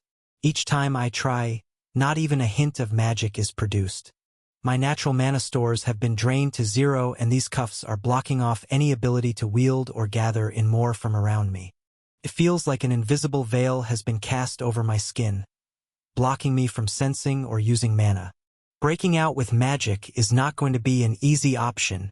Next on my possibilities list is just sitting here and taking the beating for 14 days until my real body heals itself and wakes up. That woman says she'll kill me if I don't cooperate, but she wouldn't have gone through all this trouble to keep me alive and give me time to think if that was the case. Little does she know, killing me is my most sought-after option. I shrug. I guess I'll wait.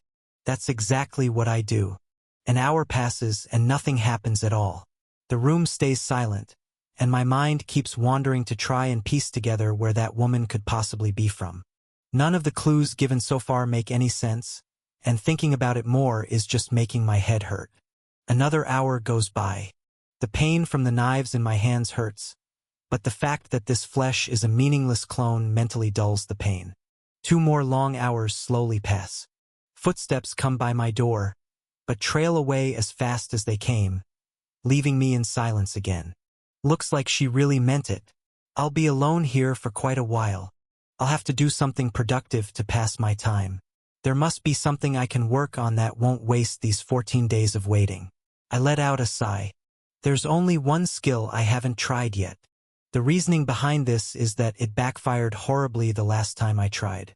Demonic energy manipulation. There isn't a drop of magic running through my veins, so if there was ever a time to practice, it'd be now. I take a deep breath and then activate the skill. Instantly my vision goes black and white just like it did back in the boss room. Back then, I could see and sense particles of black energy floating around the air very clearly. Now I don't sense any at all. The only things perceivable to me while using this skill are my 2 demon's cores, and the thin pathways leading from my fingertips through my arms and to my chest. The same paths leave my chest and are used to distribute this energy to my brain, back to my arms, and down my legs. These are the same pathways used for mana manipulation, but I don't often think about it much. Wielding magic is easier to use instinctually than focusing on the exact position of the individual particles. Maybe learning how these pathways work would help me improve in the future. Or right now. I get the faint sensation of demonic energy far up above me. It's difficult to picture the exact distance, but it seems to be over 500 meters away up and to my left side. It's the only hint of energy I can sense, so I latch onto it and pull it closer. At first, my weak pull hardly moves it, but the closer it gets the faster I'm able to reel it in. The tiny wisp of black energy is minuscule compared to the amount I was wielding in the boss room. It'd take a few thousand of these strands to stack up to that energy I was handling earlier. It makes sense. I'm not even in a dungeon. There's hardly any natural mana out in the real world, so I'm lucky to have found any demonic energy at all. Its origins and exact properties are still a mystery to me, but I assume this must be some residue from the collapse. Or possibly just natural demonic energy floating in the world. Either way, I'll absorb it soon. It takes nearly 5 minutes, but the small black cloud of twisting matter finally enters the room. It slides through the ceiling without any resistance and seeps right into my fingertips. I grit my teeth as it feels exactly the same as it did before. The sensation of boiling water makes its way through my veins and slowly flows toward my cores. The last time I tried this, I only had 1 core, the Greater Demons. This time I have 2. Although they're technically imitations, they work exactly as they should. The larger Archdemon's core takes dominance and filters the dark-colored energy. The moment it hits the small black orb in my chest, the cool feeling of fresh, natural flowing water pours out the other side. It starts to spread all throughout my body and I stop to think. There are still small amounts of residue from the hot raw energy creeping toward the core. The bulk of it is cool and flows easily. The refined energy is much easier to control. It's also what I used to attack the demon. If I were to expel this now, the trace amounts of hotter raw residue would definitely still be in my wrists and arms leading up to my chest. A grin of satisfaction and realization crosses my mind.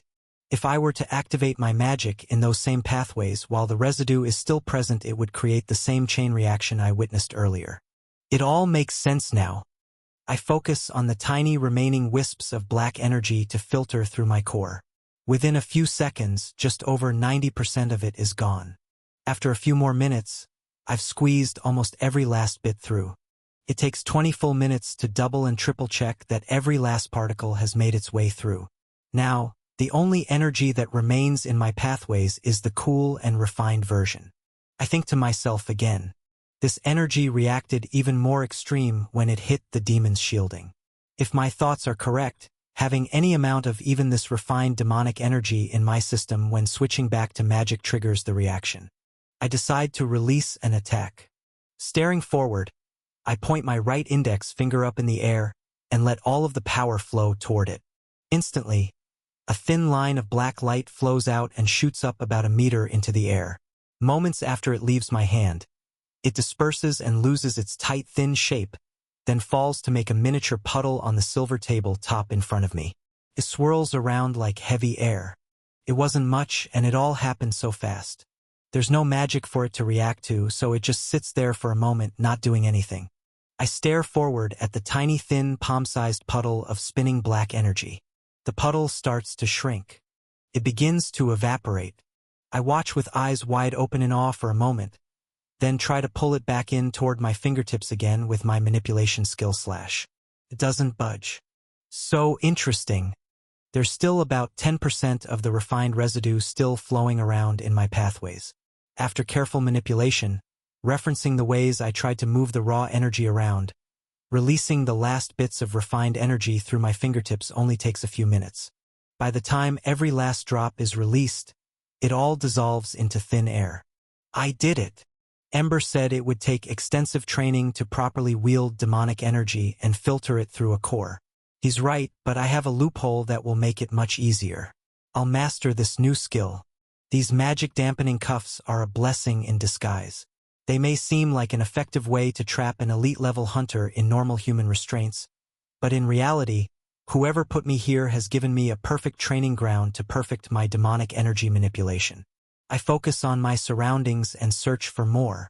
Using this skill actually causes me quite a bit of fatigue, but it's combined with the fact that I'm locked to a table in a dark room without food or water. At this rate, I'm sure I'll be fine for a few more hours of training this new skill. A few hours pass. I'm able to find 3 more similar-sided clouds of demonic energy all hovering around the same general area, just over 500 meters away. I've come to the conclusion that I'm about 100 meters underground, and a source just under half a kilometer away leaks out a small amount of energy every 60 to 90 minutes. I still can't tell what the source is, or why it's only coming from one direction, but that doesn't matter much to me. All that does is I'm now able to filter through all of the raw energy in just 10 minutes and expel pure demonic energy up to about 95% on the first try. Slowly dripping the rest from my fingertips takes under 2 minutes in total on the last attempt. This is a huge improvement from my first, but there's still a lot of work to do. Unfortunately, I'm exhausted after a long day of training. I deactivate my skill and rest my head on the cold hard table between my handcuffed arms. My stomach growls and my lips are dry, but that doesn't stop me from falling asleep just minutes later. Everything goes dark. Time passes. I'm not sure how many hours exactly, but it feels like almost half a day goes by before the loud sound of banging on a metal door wakes me up. It's followed by a familiar blonde woman's voice. "Rise and shine, demon boy. Let's see if you feel like talking today." Chapter 276.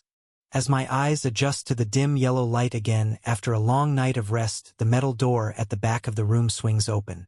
The short-haired blonde walks in with 2 new silver daggers on her thighs and a leather pouch over her shoulder that seems to be some variation of an item box. She sports a wide grin, showing off her annoyingly symmetric pearly white teeth. The woman takes a few steps forward and then reaches into the item box to pull out a small wooden stool, a long leather whip, and a silver key. Next, she takes out a small brown box and a crystal-clear bottle of water. The scent of spices and hot food fills the air. There must be food in that box. She places all of the assorted items on top of the small stool similar to the one I sit on at the back of the room as the door slams shut. The blonde gets close, but far enough away this time that I won't be able to reach her with my forehead. She speaks while grabbing one of her knives and twirling it around. How was your night? Any trouble sleeping? I bet you're feeling more talkative today, aren't you? She smirks, but my eyes are more lively than yesterday after the great night of rest I just woke up from. I reply, looking at her, then moving my gaze to all of the gear she brought in. Just fine. What's on the menu today? My mouth is dry and my stomach is empty, but oddly enough it's not as extreme as I would have expected. This may be a positive side effect of using a body double skill. These clones may need less food and water to exist than a regular person. I'm not positive yet. She replies, ripping out both of the knives from the back of my palms with her free hand in one rough motion. If you cooperate, maybe you'll find out. It's all yours if you talk. The blood-soaked blades hit the ground behind her with a clang and a splash. Crimson liquid starts to leak onto the table again as she's reopened my wounds. Now, where were we? The woman looks up at the ceiling and then back to me. What unique skill did that demon have? And what element did its dragon possess? She puts a foot up on the table and continues spinning her blade, then takes out her other one. My eyes gloss over and I just stare dully ahead while replying in a monotone voice. It's just going to be the same as yesterday, isn't it? She angrily reacts. Yeah. And worse is you keep that attitude. She points the blades to my fingers. We'll do one nail for every hour you don't cooperate. She turns to the pile of gear, pointing out the whip. Then move to more extreme measures if you still have nothing helpful to say. I still don't budge. I'm unsure if the fact that I know nothing that happens to this body matters is the main component of my calm attitude right now, or if this woman is just imperfect at her job. Telling your captive exactly what you're going to do to them isn't exactly prime torture tactics. Thinking about my situation even more, with a single release of demonic energy while she has her shielding activated, it would most likely be more than enough to take her out. However, if pushed hard enough, she'll leak information of her own. Playing along for now may be beneficial. Returning my gaze back to her, I reply, "Do your worst." She does. 5 hours pass and my entire left hand's nails have been taken. But I don't react much to the pain or the situation of guaranteed demise I'm trapped in from her perspective. Every time the woman asks what power the demon has or the element its bonded dragon wields, I continue to ignore her. Occasionally, I'll return some questions back to her. Who do you work for? Maybe I'd be more inclined to answer if I knew where this information was going. All I get in response each time are slashes to the arms from her daggers and threats to take off my fingers instead of just the nails. I don't react. 3 more hours pass and I can tell she's getting much more frustrated.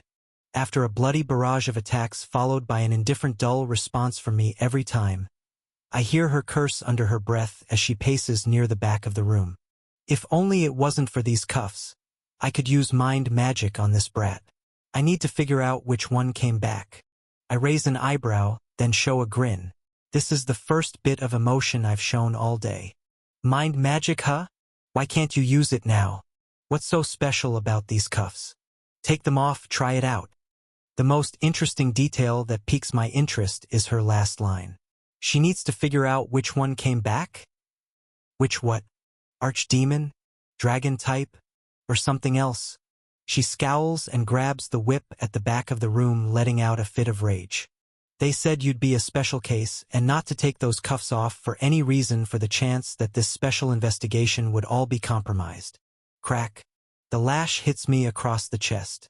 Gritting my teeth and exhaling loudly, I reply through the stinging sensation that rips my shirt. I mock her words from yesterday. Good. Information. Keep it coming. Now we're getting somewhere. I chuckle. This only pisses her off more, leading to more cracks of her whip and bloody mutilation from her daggers. The remark and info gathered were worth it. 2 more hours pass, and we're both exhausted by the end of it.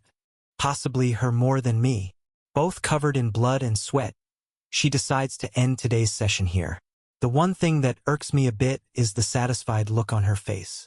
With a smirk, the blonde opens the door and turns back to me. Now you understand what the next few days will be like. I can do this for as long as I need to. It's best you cooperate. If not, tomorrow will be even worse. She slams the door shut, and I let out a long sigh while placing my head down on the blood-soaked table. My entire body burns with gashes from that whip, and my hands can barely move from the knife marks and lack of nails. I take a deep breath in and out, then begin my demonic energy manipulation training without a moment of hesitation.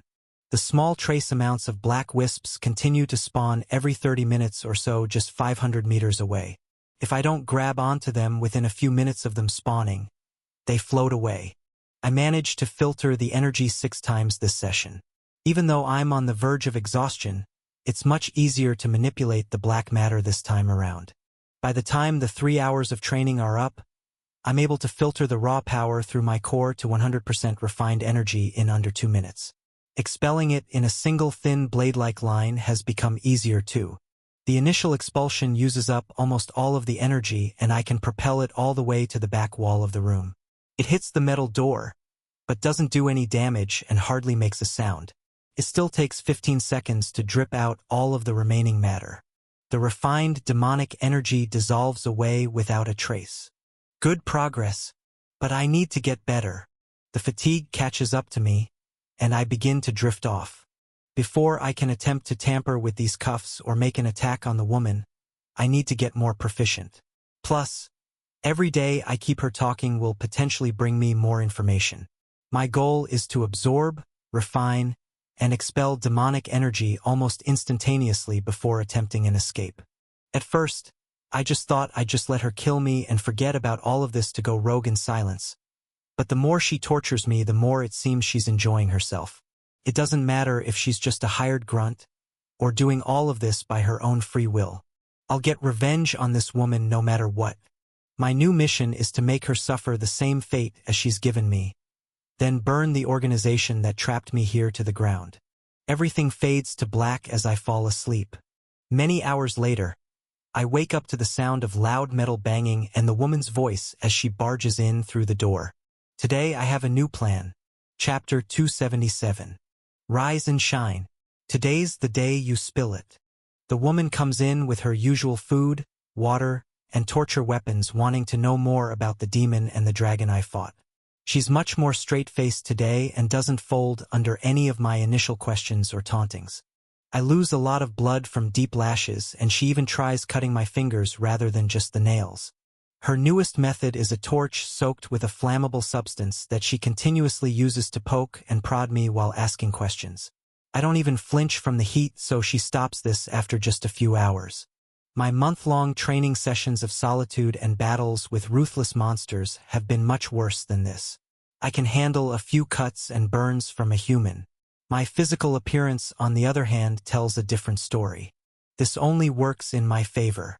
The woman's cooler demeanor flips back to the same hint of rage I witnessed yesterday. What's with you? Is this information really that valuable that you'd rather die than give it away? Instead of my usual silent or dull generic one-word answers, I decide to entertain her now. Last time she was in this state, she leaked much more than intended.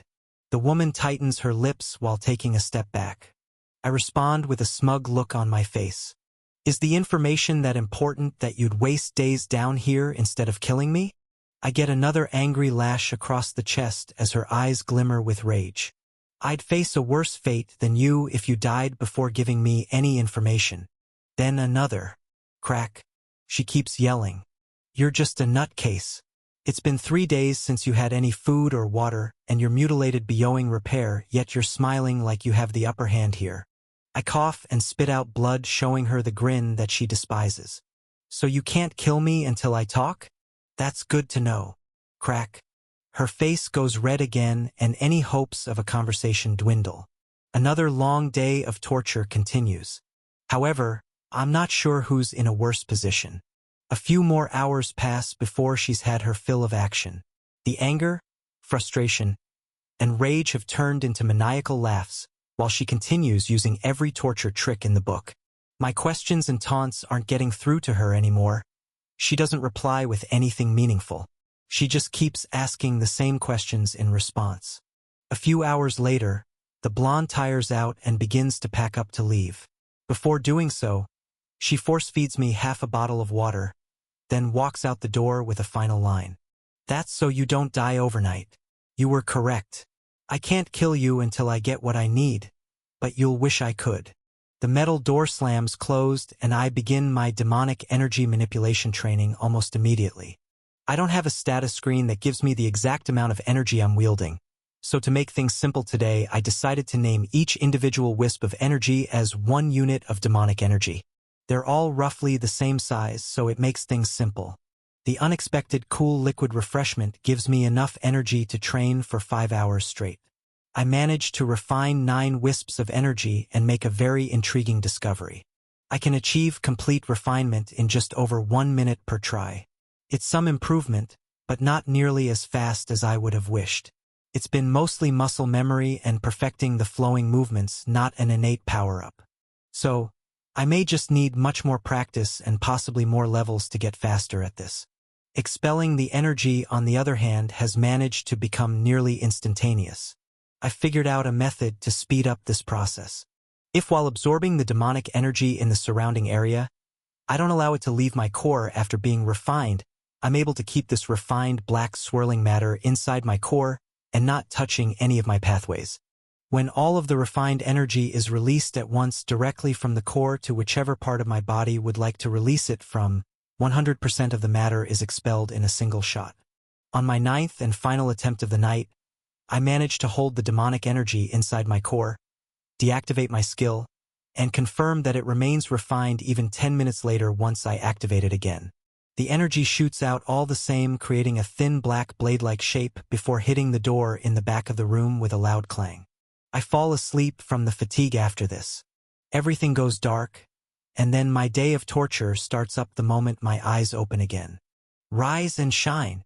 I hear her voice ring out after the metal door swings open. There's already a twinge of anger and frustration in her tone as she walks in. This is a good sign.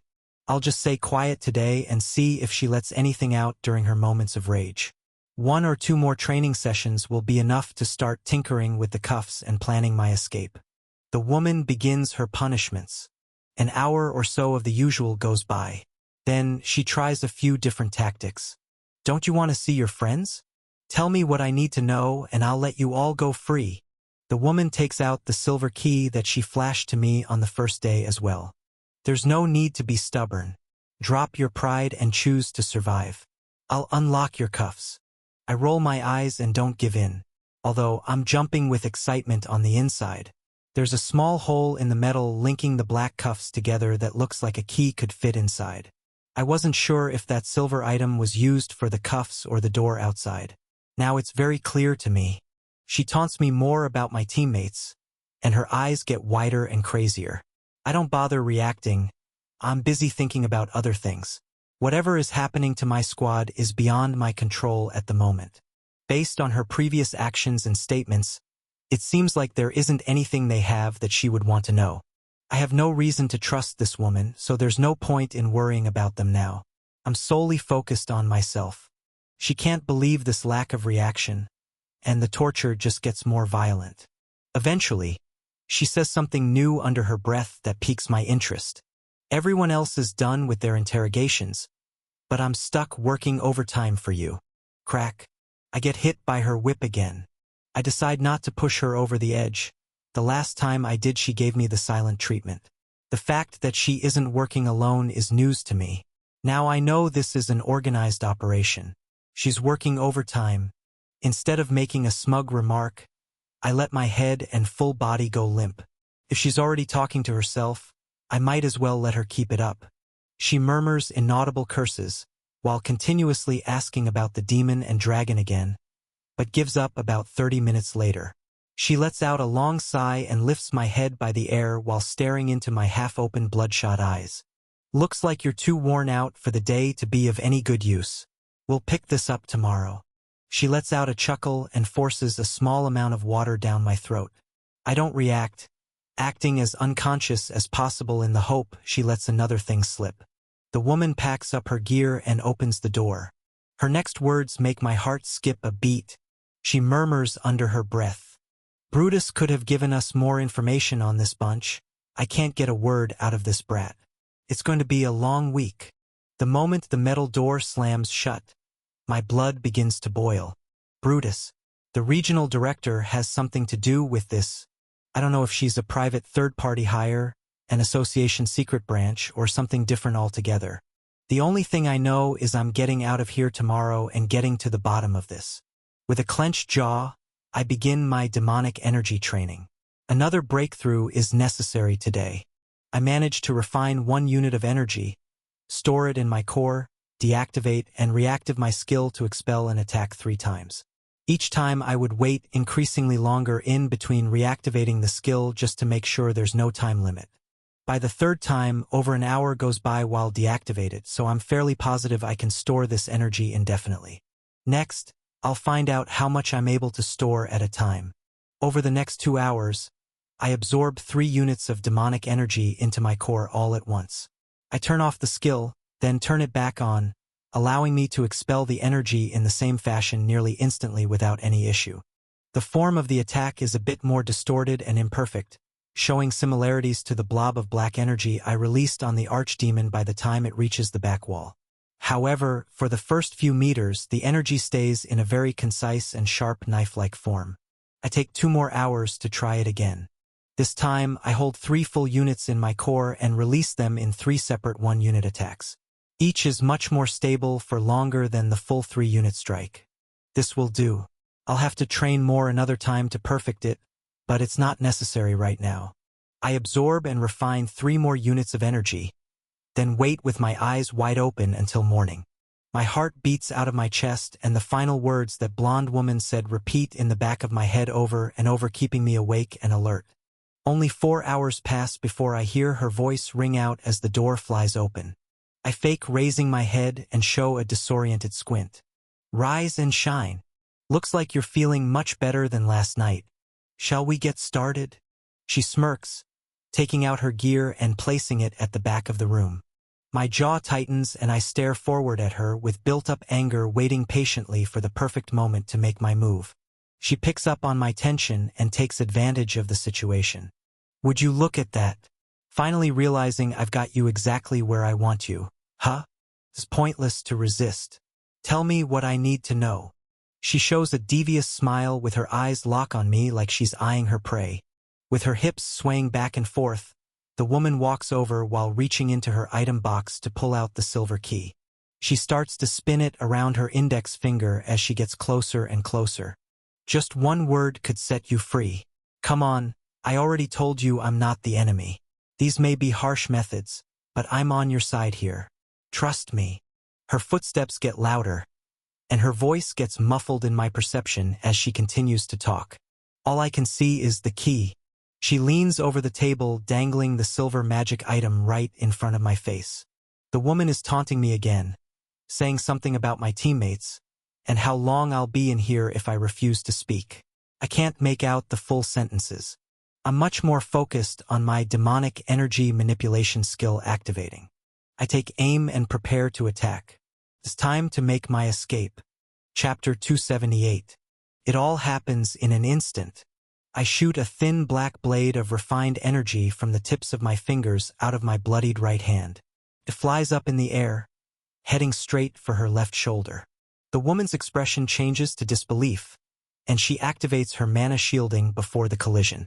She's an elite-level hunter, so even when completely caught off guard, her shielding activates for protection. Unfortunately, unbeknownst to her, this is the worst move the blonde could have possibly done. She lets out a scream as yellow and white sparks fly. Her mana shielding gets sliced clean through, and her left shoulder takes the brunt of the explosion that follows. With no way of avoiding or blocking the incoming attack, this results in a loud thud and clang as her disconnected arm hits the table in front of me. The rest of her body is blown backward from the blast of expelled mana shielding. The silver key falls from her fingertips into a puddle of blood on the table between my cuffed wrists and chest. I tilt my head down and grab the key with my teeth, craning my neck forward to position it toward the keyhole during all the confusion. Her disconnected arm rolls off the table to hit the floor, and the woman looks at me from the other side of the room in utter shock. Her wound is dripping blood, but more importantly, crackling with yellow and white sparks on the parts exposed to my demonic energy colliding with her shielding. Even her disconnected limb is crackling and slowly dissolving into a pile of ash on the floor as I finally manage to get the key in the small hole. Click. I deactivate my demonic energy skill, making sure the only remaining 2 units of matter are locked away in my core. The cuffs both open at once, and I feel the world around me begin to come back to life in full color once again. The mana in the air is very weak, but it's more than the 0 MP I've been subject to for the last few days. I immediately plunder just enough from my surroundings to use self-regeneration on my burns and scars while regrowing my fingers and missing flesh. The silent shock turns to screams of horror from the woman sat in the back corner of the room. She just speaks in a frightened tone as I get up from the table. And no. How? I use inspect and appraisal on her to make sure I'm not in over my head here.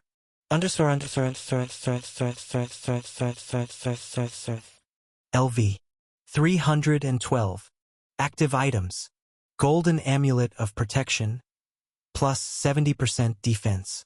Golden Ring of Power, plus 65% strength, plus 50 mental strength. High-grade B-class shielding artifact, 31 out of 100.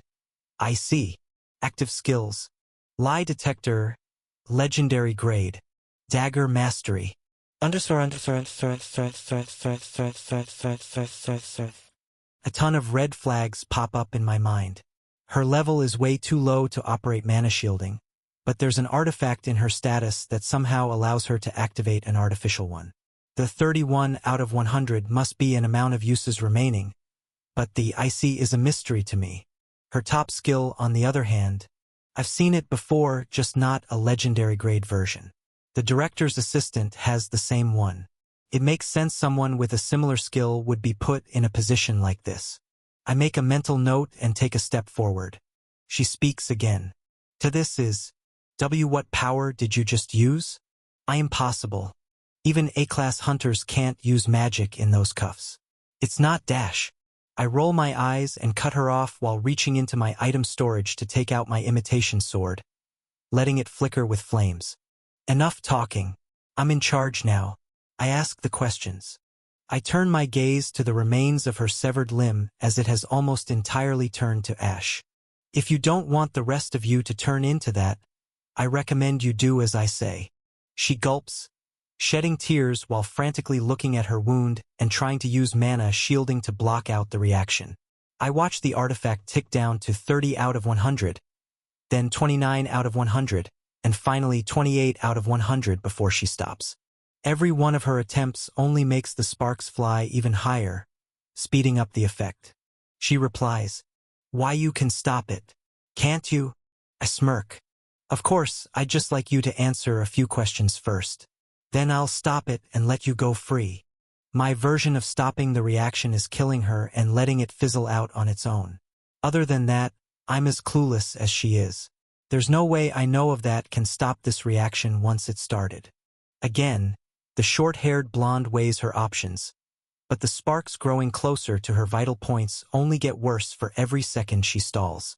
It seems my twisted version of stopping the reaction is enough for her lie detector skill to believe I mean it. She nods. My questioning begins.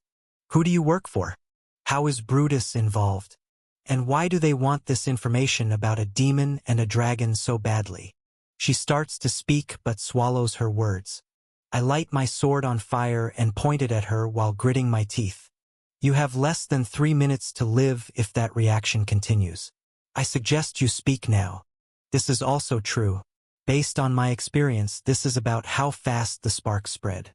She wipes her eyes with her remaining good arm, takes a deep breath and replies, the inner circle. I raise an eyebrow as she shudders before continuing. I'm just following orders. I don't know why they want this information. And the regional director was just our information gatherer. He told us exact times, dates, and your physical descriptions. She gulps. And now, please, make it stop. I yell back. Who is the inner circle? Where can I find them? Does the director run this group? Her face goes white. I don't know. I just follow orders. I don't know anything. Please help me dash. I cut her off as the sparks start to spread to her chest and lower torso. It seems I've already hit a dead end here, so some more urgent questions are necessary to answer now. Last one, and I set you free. Her eyes widen with hope as I continue. Where are my teammates? How many others are working here? And who's in charge? The yellow and white crackling light particles move up her throat and down to her legs as she replies. TH3 floors up, your teammates are in the cells unit. Right now there are 8 followers like me on duty and 1 inner link. That's William. I mean number 1, he's H-. Her words begin to fade as the dazzling light show takes over. I nod and sigh, then point a finger at her forehead while acting my earth magic as well as my conceal skill. With the special grade conceal perk, I shift my face, body, and even clothing to look exactly like the woman. Her black combat suit and daggers are replicated perfectly down to the silver pin labeled 005. Her eyes widen as she realizes exactly what's happening. I shoot a small stone projectile through her forehead, setting the woman free as promised. Use absorption. Skill. Lie detector, legendary grade. Yes. No. I choose yes as her remains sizzle away in a final violent display of sparks. Even the magic items get destroyed in the reaction. I was looking forward to checking out that unique artificial shielding item.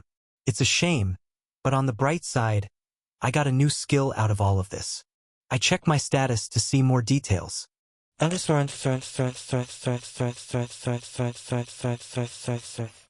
Lie detector.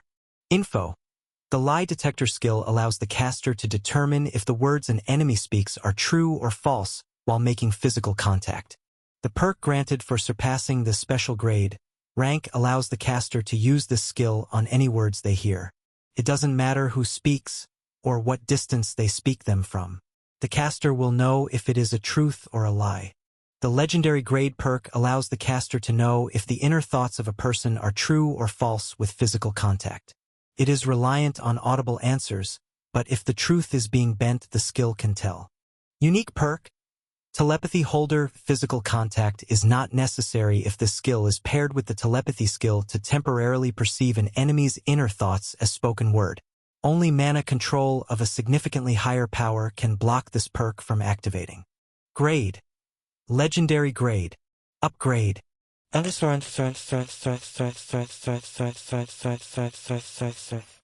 Incredible. It's an amazing skill, but I have no time to worry about this now. Left on the woman's wooden stool, there's a cold bottle of water and a box of steaming hot food. I gladly accept both offerings and store the rest of her D and C class magic items in my item storage. Then, I turn to the black metal cuffs and silver key still resting in a puddle of my own blood on the table in the back of the room. Curiously enough, the cuffs never turned on or off. Even now, I don't feel any magic power coming from them. To me, they just seem like normal metal even while using my all-seeing eye. I walk over and try to pick them up. The second my finger touches the cool black metal, all of my magic senses shut off in an instant.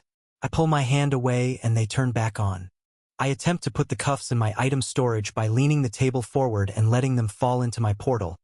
But the moment they touch the white spatial magic, it disappears and the cuffs hit the ground with a clang and a splash. I let out a sigh. I guess I can't have everything. If I can't transport this item without deactivating my magic, it's best I leave it be. The key, on the other hand, I grab and throw in my storage just in case. I do a scan of the room, making sure I've taken everything I can. I double-check my concealment disguise and confirm I still look like a perfect replica of the woman labeled number 5. Then begin walking to the metal door. After a deep breath in and out, I open it up and walk through into a narrow cement-walled corridor. It's dimly lit with the same flickering yellow bulbs as the room I just left. The crimson liquid staining the floor and walls behind me turns it into more of an orange hue. Closing the door behind me quietly, I turn right while activating my enemy detection skill to scope out each floor of this underground lair. Chapter 279. My footsteps echo in the hallway, and the flickering yellow lights above mask the grime that covers the gray walls, ceiling, and floor. There are metal doors every 10 to 15 meters that lead into similar-sized rooms, but the long curved hallway seems to go on forever as I make my way forward.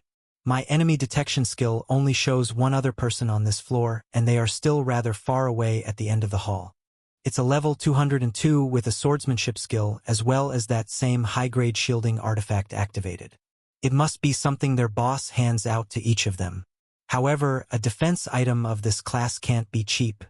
As my footsteps echo further and further down the hall, a raspy middle-aged man's voice eventually calls out. "Number 5, back so soon?" Did the kid finally talk? I don't respond, but pick up my pace slightly to see who made this remark. My appearance may resemble the short-haired blonde woman, but my voice is still the same. Responding would not be the best idea. I turn the final bend of the long, narrow corridor to see a mean-looking man whose appearance is exactly what I'd pictured. Dark eyebrows and a buzz cut with poorly inked tattoos on his visible skin. 3 bottles of alcohol are all half empty on a small table next to him along with a few piles of paper and a pen.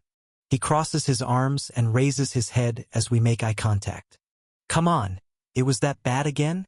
You were hardly gone a few minutes. The boss is getting restless, you know. We have another job to tend to 3 days from now, so you better hurry it up." I tighten my gaze and keep walking toward him. The rough-looking man has a silver pin on his shirt too, labeled 009. I get within 3 meters and see a stairway leading up to the next floor on my left side. He speaks again. "What's with you today? You're acting differ-dash." Before he can finish speaking, I get close enough to the man that he starts eyeing me up and down with lust-filled eyes. Reaching out my right hand, I activate my newest ice magic skill and freeze him solid before he even knows what hit him. I let out a sigh while manipulating the mana within my ice to fish out the labeled pin. I shatter him to pieces without a second thought and stare down at the small silver item using appraisal. High-grade B-class shielding artifact, 64/100. I see. It's exactly the same as the one this woman was wearing. I throw it into my item storage and begin walking up the industrial-grade stairs without another thought. They're split into 2 sections of 12 steps, sturdy enough for dozens of people to walk on at the same time. This place must have been built and used by a large organization a few decades ago, but seems to have been forgotten by time. All the rooms are empty or filled with old tables and chairs. They've been stripped of their valuable items multiple times over. The next 2 floors turn out almost exactly the same as the first one I just left. Each of them consisted of a long, narrow corridor, abandoned rooms, and a guard watching the stairs leading up to the next floor. Number 8 and number 7 are levels 245 and 269 respectively. They each have mediocre combat skills and the same enchantment shielding artifact linked to their numbered pins. I put each of these items into my storage after leaving them on the ground in pieces. I move up to the next floor. This is where my enemy detection skills start to act up. I sense 8 people on this floor, but only 3 of them show their status. The first one I meet is level 286, number 6 at the top of the stairs. Unlike the floors below, it seems this one has heightened security. The skinny red-haired man with a stealth skill doesn't stand a chance and is taken care of before he can say a word or even realize what's going on. I take his pin and walk down the hall slowly toward the 7 people remaining on this floor. One status holder stands at the far end of the hall, while another is in one of the rooms about halfway down the long passage. They're only level 337 with a body-hardening skill, so I open the heavy metal door without a moment of hesitation. A short brown-haired man with freckles and a scar across his cheek shows me a smug look as I walk in and close the door behind me. He sits at the back of the room on a wooden stool reading a newspaper while jingling a ring full of silver keys. A pin labeled 004 glimmers on his black combat suit. To my left and right side, there are thick metal bars blocking off the sides of the room into 2 separate cells. It only leaves a 10-meter by 2-meter wide walking space in the middle of the dimly lit room. My eyes widen as I see exactly what I've been looking for on my left side. It's very dark at the back of the cells, but I can see a faint outline of green hair on a short woman sitting against the wall. As my eyes adjust, even more, a blonde is sat next to her, and the tall archer lies flat on his back in the same cell. Another faint outline of the blue-haired mage rocks back and forth a few meters beside them. It's my team. I quickly turn to the right side, as there is one more presence in that cell too. I assume it must be Lydia, but the man speaks before I get a closer look. I turn my head back to him to hear what he has to say. Finally. Did that brat finally talk? You killed him so we can go home and get some rest, right? I clench my jaw and don't respond. My eyes dart back and forth as I slowly walk forward. They meet both Abby's and Maria's. Each of them looks angry enough to kill me on the spot if they had the chance. With sharp eyes and gritted teeth, they haven't lost their will to live one bit. Both of them wear the same black metal cuffs as I had on earlier. This explains why I can't appraise or sense their magic at all. I'm happy to see them alive and well, but I can't celebrate just yet. I bring my eyes back to the short man and nod slowly a few times. He smirks, responding immediately. Excellent, excellent. Wait, in that case, why are you here? Why not just go directly to the boss dash? Raising my hand in the air, I activate my earth magic and shoot a stone bullet through the man's forehead before he can finish his final question. His time is up as well. I've killed a lot of people today, but they all know too much and have hurt my teammates unprovoked. They deserve worse. I'm doing them a favor by making it quick and painless. His eyes go blank as he stops mid-sentence and the ring full of silver keys falls to the floor with a series of clangs. I hear gasps from my left side while I lean down to grab the pin and keys before turning to the cell. I walk over still in full disguise. The sight before my eyes is horrendous once it comes into full view. It makes me want to look away immediately. Each of them looks like they went through similar, if not worse, torture than me. They're all covered in burns, gashes, and clothes stained with blood. In the cell, Maria, Abby, and Ari are sat together with Fisher shaking and looking at the floor a few meters away. He's alive, but in the worst condition out of any of them, pale as snow from blood loss and shock.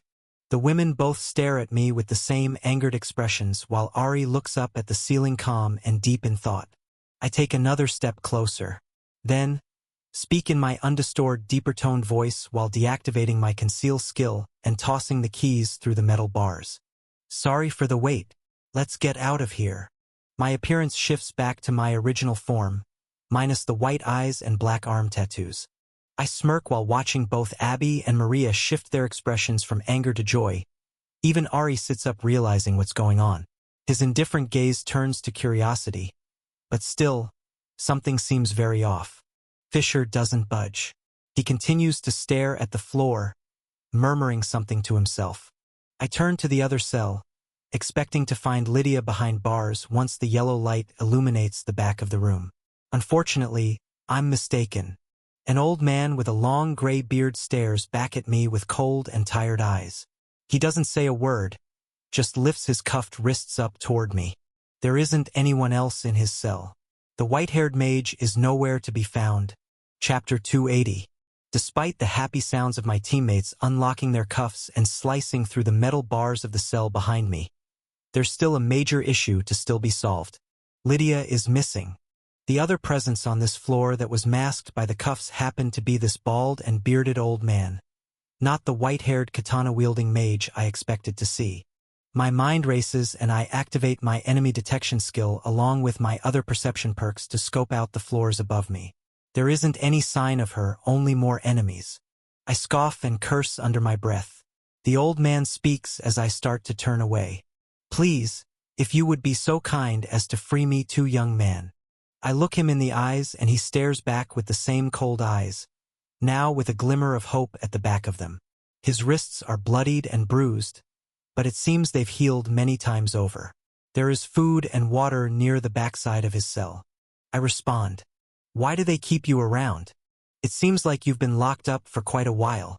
He gulps, giving me the hint of a thin smile. Wrong place at the wrong time, I suppose. I scrunch my eyebrows and tighten my lips, questioning his statement. A loud clang sounds behind me as the last portions of metal bars crack the cement floor and my teammates start walking out.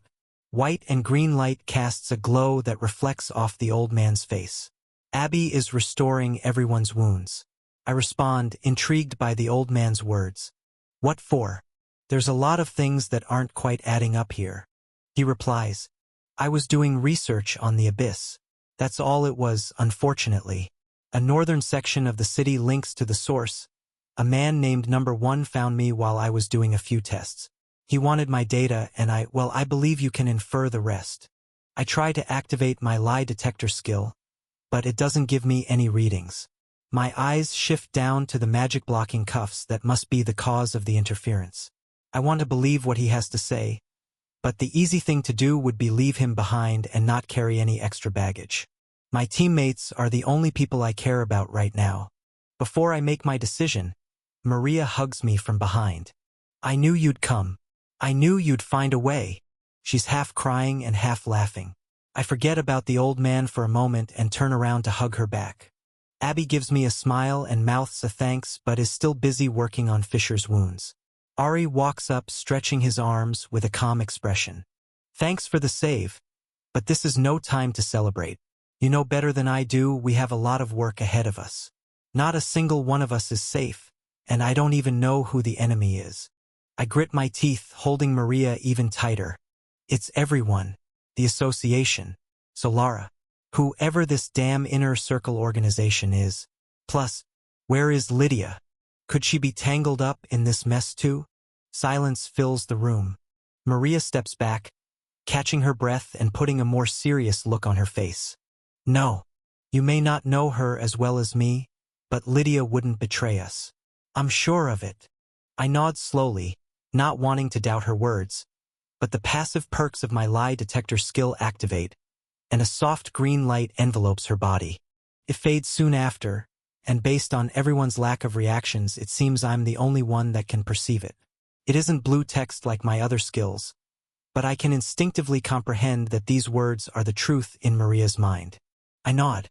I believe you. I'm just laying out all of our options here. A muttered tone escapes Fisher's lips. As she's right. Lydia is as loyal as they come. That woman puts up a cold front, but I've teamed with her for years. She'd die before selling us out. He coughs blood as Abby continues to restore him. The same faint additional green glow confirms these words are the truth. My thoughts start racing. Every second that passes in this escape plan of mine is making things more and more complicated. I don't necessarily care for her as much as my teammates that I've grown with. It's just that I hate not knowing the full truth. It makes me very irritated. Being manipulated and deceived left and right by higher-ups and organizations that are supposedly stronger than me is not something I can put up with any longer. I grit my teeth, trying to think things through. Before I can piece anything new together, the locked-up old man's voice echoes through the silence of the cell. Your white-haired teammate. I believe I know where she is. All 5 of us turn his way, and I raise an eyebrow. Okay, go on. He lifts his hands again. Please help me out of here and I can lead you to their boss room. The man with the pin labeled number 1 on his suit. I've been there a few times in the past, and I saw a young woman with white hair being brought in as I left just a few days back. She was yelling about how they regret this when her teammates came to save her. I thought it was a hopeless threat, but it seems what she said will come true. I look down at his cuffs, then back up at the man. Fine. Uncuff him. We'll give this guy a chance. I'm sure I could make it to the boss lair myself, but just to make sure it wouldn't hurt to have someone lead the way. Plus, he definitely holds resentment toward this organization same as me. For now, the enemy of my enemy is my friend. Abby throws the keys into his cage and I use sharp mana-imbued earth magic stone fragments to slice an opening in the metal bars. I use my perception skills to watch closely as the man's black metal restraints fall to the floor with a clang.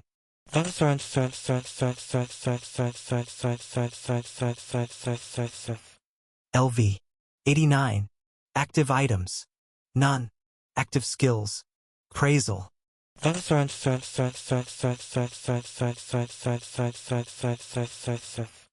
I activate my conceal skill immediately, changing my status to read that of an average level 350 hunter with only swordsmanship and the earth summoning skill that I've shown already.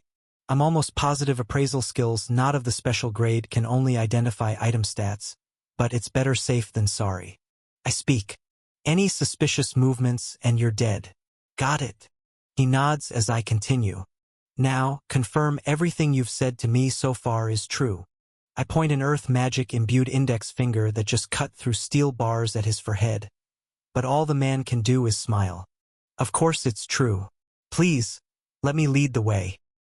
His demeanor flips from hopeless to joy-filled and helpful despite the deadly weapon pointed straight at him. He walks out of the cell and begins making his way to the door at the back of the room. The same light green glows around his body, then dissipates just as fast. The man is no more than 150 centimeters tall, just a bit shorter than Abby. He walks with a limp on his left leg, but the speed at which he hobbles toward the door makes it almost unnoticeable. He doesn't speak another word before making it to the exit. The five of us stand in awkward silence as well. He speaks again while turning back to me. The name's Chester, by the way. You've saved a stranger's life on a gamble. Now I must do the same to pay you back. Please, allow me to help you find your friend. His eyebrows shift up and down as he is clearly thinking deeply about something while struggling to keep eye contact with me. His attention darts around the room, but the genuine smile stays on his face. Technically, from his perspective, this is true. In reality, I saved him because I'm curious about a few things. What kind of loot this bossman may be stashing in their office is first on the list. A close second is finding and saving Lydia. Third is one other thing that won't stop lingering in the back of my head. It's the question of what research this old man was doing on the so-called Abyss that was so important that he was locked up for not sharing his data.